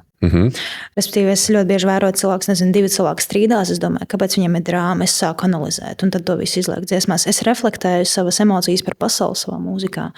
Un, zin, tā ir vēl viena lieta, par ko šodien vispār vēlējos parunāt, ir par to jauniešu, to mentālo situācija, kad viņi pāriet no pusaudža dzīves uz pieaugušo dzīvi, kā viņi spēj dīlot ar pieaugušajām lietām. Ja, piemēram, iedomājies, tu esi pusaudzis, tad līdz 18, principā, kas tev vajag? Tikai iet uz skolu, un tev viss samaksā vecāki, tev visi bez man. Tad tādā ziņā tu esi diezgan atvieglots, kā tikai tev ir 18 gadi. Tev ieslēdz jau pilnu atbildību par savu dzīvi. Viss tev pašam, tev pašam vajag skaitītājus jau rēķināt, pašam īrēt, pašam strādāt. Reizēm ir cilvēki, kuriem vecāki palīdz līdz tur viņu universitātē. Ir tādi, kuriem visi 18 gadi un davai. Es biju šis gadījums. Es saprotu, ka šobrīd jauniešu vidū tā ir vispār ļoti aktuāla tēma mentālā veselība. Jā, trauksme, depresija, izdegšana, pašnāvības pat pie kaut kādām attiecīgām pārslodzēm. Jā, jo īstenībā tas jaunietis, kuram 18 gadu, viņš vēl sirdī joprojām ir pusaudzis. Jo mēs jau sakam, ka viņš juridiski ir, bet sirdī viņš vēl ir pusaudzis, viņš ir apjucis, jo viņam arī mainās atkal strauji visa dzīves kārtība. Un tas cilvēks, viņš īsti nezina, ko man tagad ar šo visu darīt. Jā, kā tos skaitītājus izreikināt, kā man tagad, kas ir CV, kā uzrakstīt smuku CV, kā man atrast darbu, kur prasa pieredzi, ja man nav pieredzes, bet kā man iegūt to pieredzi, lai mani paņemtu darbā, kur viss šitais te, viņiem 100 jautājumu un dod Dievs, lai ir mentors, kas tev palīdz ar to visu tik galā. Un ļoti daudziem jauniešiem tas norauj jumtu, jo arī ļoti bieži viņi salīdzina sevi ar tiem influenceriem. Piemēram, influenceri tur 20 gados, man tur dzīvu krūta mašīnas, nezinu, kas viņš man 20 gadi un es esmu sūdz. Iedomājies, Neviens viņam nepaskaidro to, kas tur patiesībā apakšā ir, ka lielākoties tas ir fakes. Es vienkārši skatos internetā, viņam ir tik krūta dzīve savos 25 gados, man tur ir 24, es pat nezinu, par ko es gribu būt. Tā kā es vēl pat neesmu skolu pabeidzis universitāti, es vispār, man nav autotiesības. Viņš jau tik smuki dzīvo, viņi salīdzina sevi ar to smuko bildi. Jā, un tā ir diezgan liela problēma, kas arī ļoti ietekmē to jauniešu uztveri par šo pasauli. Ir īpaši, ka viņi vēl nesaprot, kā strādā tā lielā pasaule. Es arī joprojām esmu bišķi apjukusi politikas, viss, kas notiek. Un tīpaši, kad tu scrollo, pieņemsim tos sociālos tīklus, tur redzi, tur veiksmīgs cilvēks, tagad viņam tur ir smuka dzīve, viņš tur posto veselīgi ēdu, foršu uzturu, bet būsim reāli. Neviens nemostās ar kameru pie gultas, un neviens neiefilmē skaistu kadru, kur, es pamodos, un tagad es daru rīta mača lati ar kaut ko. Un cilvēks, kas, skaisti tas viss ir iestudēts diezgan, un tie rīli ir montēti ar visiem titriem, tas ir absolūti normāli. Bet jaunieši, it kā visi to zina, bet zemapziņā tas strādā, ka viņš ir veiksmīgs, viņš ir sociāls, viņš spēja runāt, es neko nespēju, es neprotu komunicēt, man nav draugi, es esmu vientuļš, kā man tagad ar šo visu rīkoties. Tas tā vai tā apspiež to ticību sev jauniešos, un tāpēc arī viņi meklē veidus, kā pazust no realitātes, jo diezgan grūti šīs sabiedrības un laikmeta, manuprāt, tā lielākā problēma ir, jo, zin kā, sociālie tīkli ir gan kā resurss, gan kā liela problēma. Ja tu neproti, piemēram, pieaugušie spēja izvērtēt, kādu informāciju viņi patērē, bet jaunieši patērē visu, ko algoritms piedāvā. Jā. Respektīvi, viņi vēl neprot izvērtēt visu to saturu. Tā nav šī kritiskā domāšana. Jā, tāpēc, ka viņi vēl jaunieši, tā 18 gadi joprojām smadzenes vēl nav nostabilizējusies, tā vai tā. Un arī es esmu joprojām, man arī smadzenes vēl aug. Vēl 3 gadus, tu teici, līdz 25. Jā, tas ir normāli. Arī es vēl mācos izvērtēt informāciju, tīrīt savu telefonu. Arī es esmu, tāpēc es varu par šo runāt, jo es zinu, kā tas ir. Es pati jūtos diezgan apjukusi, kad es redzu kaut kādas ziņas. Es varu pateikt, es arī mācos vēl, bet mēs visi mācāmies visu mūžu. Cik es nesen uzzināju, pilnībā off topics. Agrāk ik pa 2 gadiem mainīju telefonu, tāpēc, ka man lādētājs vairāk slikti lādējās. Jā. Es nesen uzzināju, ka viņš jātīra esot vienkārši lādēšanas sports. Ja tu liec telefonu kabatās un pēc tam stūķi atkal to lādētāju iekšā, tur Uzzināju 39 gados. Un es aizēju uz tādu vienu remontu. Es saku, man jāmaina USB ports. Viņi saka, nē, vienkārši tur varot iztīrīt. Viņš man ātri 5 minūtēs iztīra, ieliek visu lielāk klādējās. Pilnībā off topics, piedod, bet es tam vienkārši gribēju pateikt, ka es arī mācos par telefonu tīrību. Tā ir pieredze. Tas ir forši. Vajag. Es domāju, ka arī mūžīgā problēma. Vai ne, viņš ar laiku sāk slikti lādēties. Es domāju, ka viņš ka kontakts vairāk nav, bet tur vienkārši putekļi aiziet iekšā. Viņš ar tādu mazu skrāpīti izskrāpē visu. Pilnībā off topics, piedod. Pie tam es vēl pārtraucu tādā brīdī. Ziniet, mīļie cilvēki, ja jūs telefons nelādē, tad... Mūžu dzīvo, mūžu mācies. Jā. Kā tev liekas, vai sabiedrībā pietiekoši runā par jauniešu mentālās veselības problēmām vispār? Par šīm te, ko mēs runājam šobrīd? Es tev pateikšu godīgi savu viedokli par šo. Manuprāt, sabiedrībā ir diezgan daudz pseidopsiholoģijas šobrīd. Okay. Pieņemsim, mēs varam par to runāt. Cilvēks kā cilvēks, jā, tas viss ir normāli. Es, piemēram, neesmu speciālists, es neesmu psihologs, tāpēc es nevaru iedot tādu adekvātu vērtējumu, uz kuru būtu jāpamatojas un jābalstās kā uz speciālistu vērtējumu. Es varu tikai spriest pēc savas pieredzes, bet ļoti daudzi šobrīd ir tie pseido koči internetā, TikTokā un citur, ka tagad es esmu psihologs un tagad šī manipulācija, viņš ir tur gazlaiteris, viņš ir tāds šitāds. Ja? Cilvēki, kas māca jauniešiem psiholoģiju, kas īsti nav izglītoti tajā, un jaunieši to ļoti labi uzsūc. Un tagad sarunā ar jauniešiem ļoti bieži ir tā, ka ir tas, tu esi manipulators, tu esi gazlaiteris, tu esi tagad narciss, kā cilvēkam nav izpratne, kas ir narciss patiesībā. Es saprotu, jā, kā vai visam var ticēt, ko stāsta. Tāpat kā šie influenceri, tāpatās arī visi pārējie padomi, vai TikToks tiešām ir vieta, kur būtu jāsmaļās profesionāla palīdzība. Visām tām sarunām, kur tiek runāts par kaut kādu problēmu, tur visur klāt ir emocionālā pieskaņa. Stāstītāji arī šobrīd es runāju par šo problēmu, tā ir mana emocionālā pieskaņa. Un tava pieredze. Jā, mana pieredze, bet tas nenozīmē, ka visiem jauniešiem tas tā strādā. Tāpēc arī viss, ko es saku, ir jāuztver diezgan kritiski un jāvērtē. No situācijas, no konteksta, tāpēc, ka es varu tikai pateikt ar savu emocionālo piestienu, ar savu pieredzi, bet nav fakts, ka tas tā vienmēr strādās. Katram arī tā situācija absolūti savādāk ir. Ka mēs runājam par jauniešu, ne tikai jauniešu mentālo veselību, arī par senioru mentālo veselību, par pieaugušo cilvēku mentālo veselību. Ir svarīgi, manuprāt, vērsties tiešām arī pie speciālistiem, lai viņi to spriež. Un vienmēr manuprāt, tas nav tikai sarunās par mani, tas ir par visu.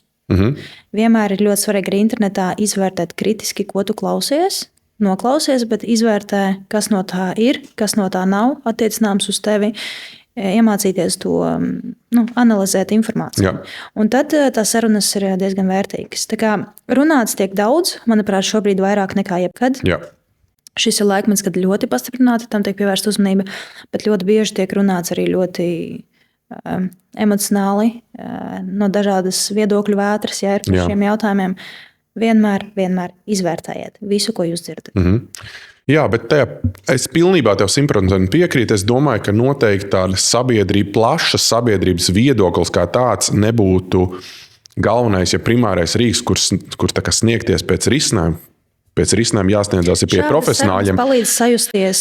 Lai cilvēks nejūtās, ka viņš ir viens. Es tā arī biju domājis, ka ja mēs neviens nerunājam, ja viss tēlo, ka mums viss ir super, un tad tu mājās sēdi, pieņemsim, nevis tu, bet kāds cilvēks sēž, un viņam ir šī trauksme, depresija, izdegšana, jebkāda veida traucējumi, tad viņš jūtās, es tāds esmu vienīgais, jo visiem pāriem ir forši, un ir forši, ka tomēr cilvēki atklāt arī pasaka, nē, klausies, zin kā, es eju tam cauri, un tad vēl kāds atsauc SSS, un beigās, wow, mēs visi esam vienā katlā, mums visiem ir šī problēma, un manuprāt, tad, kad tu vairs nejūties kā tāds izstumtais vienīgais ar šo problēmu, tad ir vieglāk arī cilvēkam saņemties, un tad vērsties pie šī profesionāļa pēc palīdzības. Es, manuprāt, atklāšu vienu tādu noslēpumu, kas man šķiet diezgan saprotams un visiem loģiski zināms.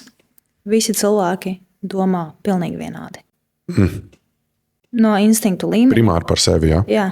Tas arī viens otrais. Visi cilvēki pārdzīvo par vienām tā pašām lietām.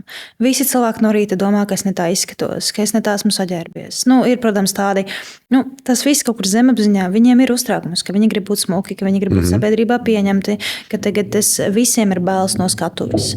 Visi baidās runāt, visi baidās komunicēt, iepazīties. Visi straglo ar šīm lietām, jā, bet vienkārši visi to slēpj. Primāri sabiedrība dzīvo vienās tajās pašās stresa problēmās. Darbs, nepietiekams atalgojums, politika, sociālā tīkli, kaut kāds ir salīdzināt sevi ar citiem. Pilnīgi visiem ir viens un tas pats. Tikai jautājums, kādā mērogā, apjomā. Un kā tu to izrādi arī? Jā, un kā tu to izrādi? Citi labāk, veiksmīgāk nomaskē, noslēp, citiem mazliet grūtāk. Bet pats patērns, principā, ir citi, kas noliedz to vajadzību pēc par mentālo to atbalstu. Viņi noliedz, jo nē, tas nav tagad. Tad es esmu stiprs, ja. Citi tieši otrādi spēja to palūgt, bet visi straglo ar vienām tā pašām lietām. Absolūti. Es gribu parādīt vēl vienu bildi. Šoreiz bildē neesi tu, bet tu zini šo personu? Droši saki, ja nē, tas tā nebija opera? Jā. Tā tad es izstāstīšu nelielu stāstu. Es nezinu, vai tu zini par operu, bet opera uzauga ļoti lielā nabadzībā 19 gadu vecumā. Viņa piedzima savai mātei. Protams, negaidīti. Līdz 6 gadu vecumam, ja nemaldos, Mississippi štata laukos viņa dzīvoja pie Omītes, ļoti lielā nabadzībā, un apmēram 6 gadu vecumā viņa pārvācās pie mātes. Viņai tā dzīve pie mātes bija ļoti skarba, jo, kā viņa atcerās pirmo reizi, kad viņa tika ievācās tajā mājā, viņa deva gulēt. Kaut gan pie pašas savas miesīgās mācas kaut kādā priekšnamā. Pat viņai nebija kārtīgi kaut kā tur guļam istaba vai kopā ar kādu. Pēc tam viņa vairāk kārt ir saskārusies ar seksuālu izmantošanu. 9 gadu vecumā viņa izvaroja brālēns, kur viņa nevienam neteica. Un pēc tam līdz pat kaut kādam 14 gadu vecumam bija vairāk kārtīgi izvaroja kaut kādas mammas, paziņas, tur kaut kāds pat onkuls. Tik daudz reizes, ka viņa to uzskatīja par normu. Ka viņai tas likās, tāda ir dzīve. Un tas kulminējās, ja viena no kulminācijām bija, ka 14 gadu vecumā viņa palika stāvoklī. Viņai priekšlaiks dzemdēja bērnu, un bērns neizdzīvoja, diemžēl. Un kāpēc es to stāstu? Viņa līdz pat 36 gadu vecumam viņa nespēja nolikt to malā. Tā kā pilnībā atļaut un nejusties par to vainīgi. Par to, ka viņa to bija pieņēmusi kā normu. Viņa visu laiku kaut kur atrada sevī tādu tā kā vainu. Lai gan ar prātu, viņi saprot, tas nebija man, tas cits cilvēks man nodarīja. Bet viņai iekšā bija, ka viņa esot slikta meitene, kā viņa tā apmēram pati esot to pieļāvusi. Bet viņa vēlāk, ka viņa to pieņēma, ja tu zini, no viņu ir izveidojis no savas dzīves kaut ko fantastisku. Viņa ir viena no ietekmīgākajām sievietēm visā pasaulē, ārkārtīgi veiksmīga ar savu sarunu šovu. Viņa ir filantrops, viņa ir miljardiere. Viņa bija viena no pirmajām sievietēm vispār miljardieriem. Viņa ir teikusi tādu teikumu, ka viss, kas ar viņu ir noticis dzīvē, ir arī noticis priekš viņas. Jā. Ir noticis arī priekš viņas, lai viņa no tā spētu augt un nokļūt tur, kur viņa ir tagad. Tā kā piekrītu. Es gribēju iedot tev šo te foto kā fantastisku tādu iedvesmas stāstu, kur sieviete ir savādāka, bet kaut kāds paralēls var būt līdzīgs stāsts, un ka viņa ir sasniegusi milzīgas lietas, un tās arī tādas lietas, ko es novēlu tev, lai protams, katrs savā vietā, katrs savā industrijā, lai tas kalpo kā tāds springboards, kā varētu teikt, ja? Ja trampolins. Kas ir svarīgākais, par ko mēs šodien neesam parunājuši? Es nezinu. Kā tev liekas? Par ko esam parunājuši? Bet kas ir svarīgākais, par ko mēs neesam parunājuši? Ir droši vien viss kaut kas, par ko mēs neesam, un kas no tā ir svarīgākais. Par ko vēl tu gribēji parunāt, kas varbūt tas neuzdev tādu jautājumu, vai mēs neatgājām? Es iebuksējos. Man tev nav atbildes šo jautājumu. Nav atbildes. Tev liekas, ka mēs visi izrunājām. Nē, mēs ne visu, bet man vienkārši smadzenē ir tukšums šo jautājumu. Okay. Tā reizēm noteikti ir vienkārši, mērķis šķīvis. Tad man tev vēl pāris jautājumi ir, kas ir arī par citu tēmu. Tev ir daudz tetovējumus, pamanīju video klipos un tam līdzīgi. Tev uz rokas ir, tev uz kakla ir kaut kādas tur nozīmes, ir kaut kādas, vai tie kaut kāda emocija uzplūdā, vai ir kāds interesants stāsts ar kādu tetovējumu, ko tu vēlēsi padalīties? Es padalīšos tikai ar vienu. Okay. Uz kakla. Man ir tetovējums, viss notiek. Man bija 16 gadi, es strādāju picerijā. Un tobrīd es atceros, bija tāda diena, kad bija ritīgi lietaina diena. Man bija jāslēdz picerija un jāskrien uz vilcienu, lai brauktu uz Ogri. Un man iesprūda atslēga un līst lietus. Un es nenormāli besos uz to atslēgu. Man viņa nenormāli kaitina ārā. Es viņu nevaru aiztaisīt ciet. Man tāds, haidī ārā. Kas ir? Labi, es beigās aiztaisu tās picerijas durvis. Es skrienu nācienas šņori, es domāju, viss. Kas notiek? Ritīgi stragli, ritīgas problēmas. Skrienu. Uz vilcienu slapji izmirkusi, tur baigais gāziens bija. Un vienā brīdī vienkārši no 7. šeit stāva, vējš atrāva stiklu. Stikls nogāzās sašķīt vienkārši man priekšā. Es to zvēru. Un tas bija tas sitiens, man bija tāds, ja nebūtu tā atslēga, ja nebūtu tā šņore. Jā. Es pārgāju uz otru ielas malu. Un, tas bija man tas, ka viss notiek patiesībā tā, kā tam ir jānotiek. Tas ir tā ļoti banāli, bet arī viss sliktais reizēm mūs novada pie kaut kā labāk vai pasargā mūs no kaut kā ļaunāka. Un tā bija apziņa par to, ka, piemēram, šobrīd es sev esmu tā atļāvusi, nevienmēr, bet es cenšos. Viss notiek tā, kā tam jānotiek, un reizēm mūsu dzīvē ir kaut kādas situācijas, ko es arī tagad esmu iemācījis. Nezinu, man kaut kas notika, es ar kādu sakasījos, čatā. Un es varu pārmest, ka Dievs, es varēju darīt citādāk, bet tas jau notika. Tas jau notika, un tur vienkārši bija tā tam bija jābūt. Tad, respektīvi, tas bija, es reizēm, kad es sev pārmetu 3 naktī, zinu, 3 naktī ir kaut kādas domas, kāpēc es izdarīju tā, kāpēc es izdarīju šitā. Forši tu proti gulēt. Vismaz man ir tās miega režīma problēmas, un man bieži ir tā, ka es sēžu tāds, Dievs, kāpēc es izdarīju tā, es varēju darīt citādāk, pateikt kaut ko ne tā. Es zinu, tu sastrīdies ar kādu, pasaki kaut ko skaļi, un pēc tam pats, kāpēc es tā pateicu. Bet, respektīvi, tam bija jābūt kaut kāda iemesla dēļ, kas ir, vienkārši jābeidz streso par lietām, kuras tu nevari izmainīt. Šo arī jogā saka, ir viena tāda mantra, ko saka, viss, kas šobrīd ir viss, kas ir, un nekādīgi savādāk tas nevar būt. Tad, kad es meditēju, es daru katru dienu, reiz 2 reizes dienā, ja sanāk tam laiks, šodien būs 2 reizes dienā, ja man sanāca no rīta. Un tā ir viena no lietām, ko es saku, visi noteikumi ir mani noteikumi. Es esmu atbildīgs par pilnīgi visu, ja man ir spēja atbildēt, nevis reaģēt uz pilnīgi visu. Un viss, kas notiek, un viss, kas ir viss arī, kas vispār eksistē un nevar būt nekādīgi savādāk. Tajos brīžos tu arī saproti, ka nav jēga besīties par to, kas notic, to nevar izmainīties, ka es varu pats pieņemt lēmumu, kā es varu uz visām lietām reaģēt, un ka viss noteikumi ir mani noteikumi. Es pats pieņemu lēmumu, kur es iešu, kad es iešu, ko es darīšu, kā es darīšu. Man ir tādas 2 lietas, kas man ļoti dzīvē palīdz. Pirmā ir apziņa, viss, ko tu nemaini, tu izvēlies. Jā, priekrīt. Un otra, tas ir pilnīgi out of topic, bet man ļoti palīdz šis ieteikums. Uz katru lietu, ko tu dari, ir 5 kāpēc.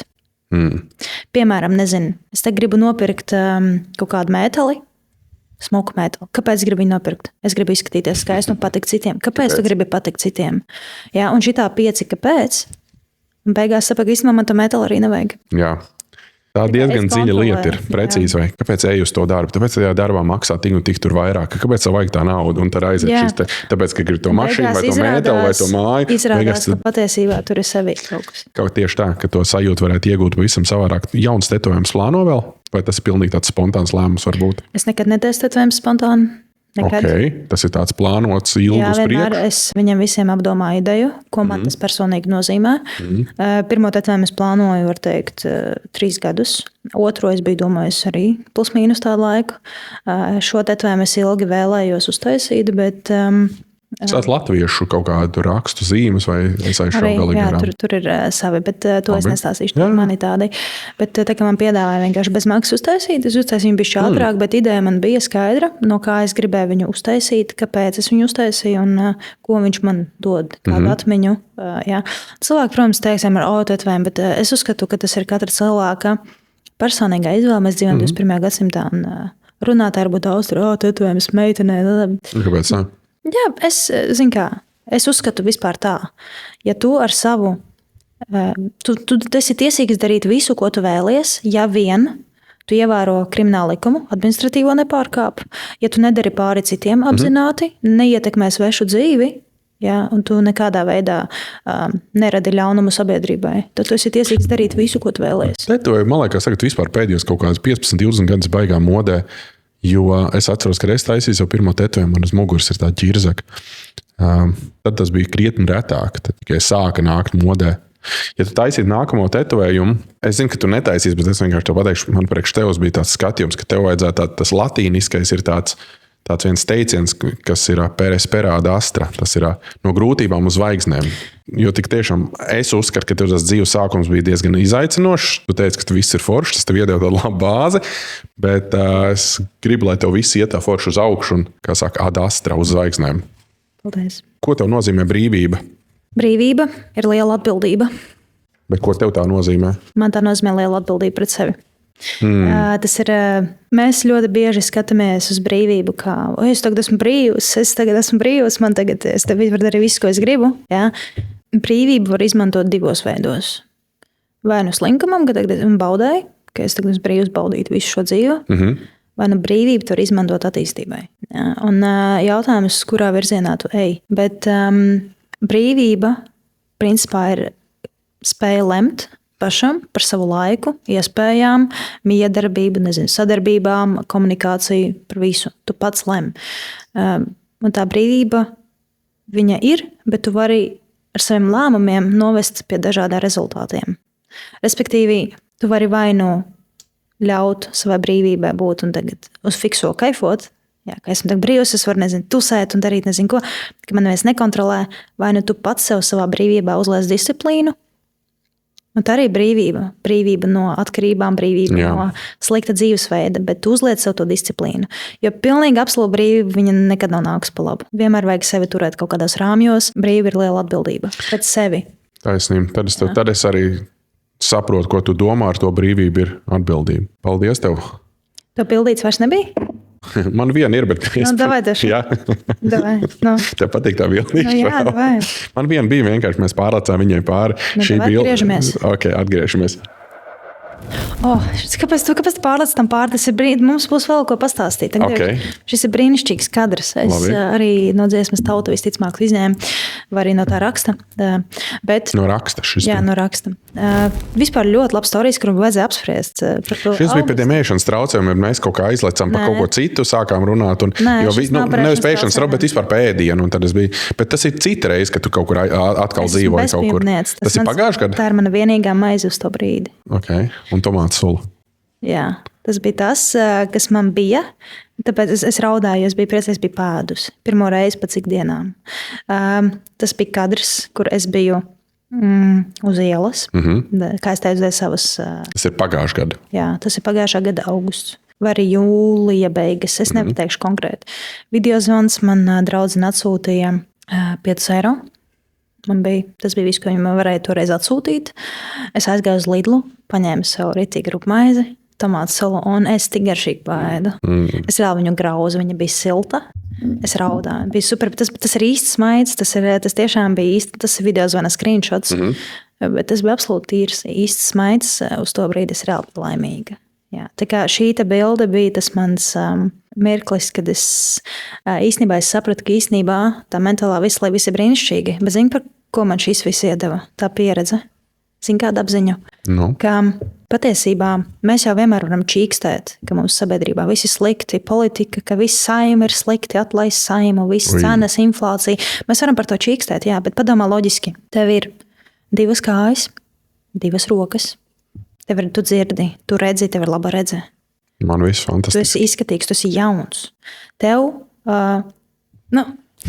bet ja mēs šobrīd slimnīcā ir cilvēki 90-gadīgi. Kas atdotu viss ir perspektīvā, es to piekrītu. Kas atdotu tev pilnīgi visu, lai būtu tavā vecumā, ar tavām iespējām, ar tavu veselību, ar tavām abām kājām, ar tavām, tev nav vēzis. Ja tev šobrīd... Es nezinu. Nav. Bet es vienkārši saku, ka ir cilvēki, kas šobrīd straglo reāli par izdzīvošanu. Viņi atdotu pilnīgi visu, lai būtu tavā vietā. Un tas pats ir ar mani brīdī, kad man gribas pačīkstēt. Ja es atceros šos mirkļus, es tur biju vislaimīgākais cilvēks šīs zemeslodes šajā bildē. Tāpēc, ka man bija ēdiens. Man nebija jumts, bet man bija ēdiens. Man bija abas rokas, abas kājas, galvu uz pleciem. Es redzēju un dzirdēju. Es jūtu. Es biju dzīva. Un tā ir lielākā laime, un vispārējā var iegūt. Es esmu domājis par to, ka mēs dzīvē ļoti bieži pievēršamies tam, ka mums kaut kas nav. Bet mēs aizmirstam pateikties par to, kas mums ir. Mēs aizmirstam padomāt. Tu zini, kāpēc tā ir? Es varu izstāstīt no antropoloģiskā viedokļa. Tā cilvēkam smadzenes ir būvēts homo sapiens, kas ir aptuveni, līdz pat 300,000 gadu veca suga, ir lielākoties visu savu dzīvi dzīvojusi lielā trūkumā. Tātad klejojošas grupas, kas klejo un izdzīvo no tā, ko viņi atrast. Cilvēks visu laiku meklē, ko vēl varētu, jo tā ir cīņa starp izdzīvošanu un nenomiršanu badā. Ja tie mūsu nesenči, kuri sēdēja un kuriem viss bija forši un kuriem bija labi ar mazumiņu, tie izmira, savus gēnus nenodeva tālāk. Tie, kas visu laiku bija tādā nepiesātināmā, vēl tie bija tie, kas izdzīvoja, tie bija tie, kas atrada to medījumu, tie bija tie, kas izturēja līdz pašajam pēdējiem brīdim. Un tie bija tie, kas beigās ir nodevuši savus gēnus tālāk, un galā mūsu senči. Bet tā problēma ir tā, ka pasaule ir mainījusies. Pasaule ir mainījusies. Mēs vairs nedzīvojam trūkumā. Kalorijas ir visapkārt par smieklīgu samaksu salīdzinoši. Mūsdienās mirst vairāk cilvēku no pārēšanās nekā no bada. Un pasaule ir mainījusies. Tā vide, tā pieejamība ir pavisam savādāk nekā agrāk. Un tas scarcity, jeb tas trūkuma smadzeņu, teiksim, tas mehānisms, kas ir bijis vajadzīgs izdzīvošanai, tagad nedaudz var traucēt arī. Kas tavuprāt ir nauda? Norēķināšanās vai nav ļoti elementāri. Nauda ir ar ko tu vari uzkrāt kaut kāda veida vērtību, un vērtība ir spēks, materiāls, laiks, darba spēks tā skaitā, un viņai uzkrāšanas funkcija, norēķina funkcija, maiņas funkcija. Nauda ir instruments. Tā vai tā, tas ir instruments. Absolūti, tieši tā. Pat sev viņu ēst nevar. Respektīvi, ko es domāju ar šo, jo cilvēki, nauda ir instruments, viņa tev būs tikmēr, kamēr tu viņu ieguldi, kamēr tev ir kaut kāds projekts, kur tu vari. Un es tev esmu ļoti pamanījusi, ka brīžos, kad es nezinu, ko es gribu savā dzīvē darīt, man nekas nav. Bet tad, kad man uzrodas kaut kādas ambīcijas, kaut kāda vēlme, man tas viss atnāk, tāpēc, ka man naudai patīk plūst. Un tas nav tikai par naudu, tas ir arī par lietām. Respektīvi, es tev arī varu pateikt, pat miljonāri un miljardieri, viņiem vienmēr būs pamaz, jo kā tikai tev palielinās ienākumi, tev palielinās arī izdevumi. Respektīvi, tā vai tā cilvēkam vienmēr būs pamaz, bet ja tu nespēji novērtēt sirsnīgi to mazumiņu, tad jēga no tā nav. Protams, es tev absolūti piekrītu, ka cilvēkiem vajadzētu bīdīties uz priekšu un darīt, attīstīt sevi. Katru dienu būt labākais savas versijai, mēģināt meklēt to cīņu, meklēt to ceļu tālāk un augstāk. Tāda ir sabiedrības tā funkcija, ka mums ir svarīgi izsisties. Mēs gribam būt tie galvenie tajā ķēdē visā. Ja? Bet ļoti svarīgi, manuprāt, tomēr ir laika pa laikam sev pateicībā atgādināt, ka patiesībā tas, ka es esmu vesels, salīdzinoši jauns, un tīpaši par jauniešiem, ja? Tas, ka es veseli jauni, man ir abas kājas, rokas, galva, brīnišķīgi. Man nav nekādas, man nesāp zobi. Un tas ir brīnišķīgi. Un ja es spēju pateikties par mazām lietām, tad arī lielas lietas es spēju novērtēt, un arī lielas lietas es spēju ieguldīt foršos projektos. Tāpēc ir svarīgi meklēt, attīstīties, mēģināt, bet vienmēr atcerēties par to mazumiņu, jo mēs pliki uz šīs zemeslodes atnācām, pliki arī aiziesim. Un kā tur bija arī tas viens teiciens, ka kaut kādā brīdī zeme, ja visums no mums visu paņems, jo pareizi saka, mēs pliki, bez nekā atnācam, bez nekā aiziesim.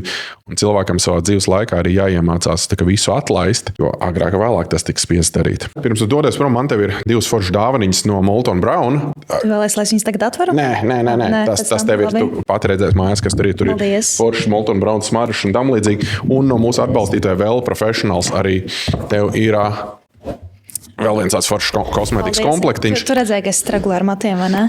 Jā, tu redzēji manas... Nē, tas ir sagadīšanās pēc, bet es zinu, ka tev noderēs, jo mums gan no Wells, gan no Molton Brown, tā sakot, dāmas bija tik priecīgas, lai es nodotu tev šīs foršās dāvaniņas par to, ka tu atradi laiku, ieradies šeit un padalījies ar savu dzīves stāstu un saviem ieteikumiem un saviem redzējumiem. Paldies tev, Mīš! Yes. Čau! Un es ceru, ka klausītājiem foršs saturs beigās sanāca no mūsu sarunas.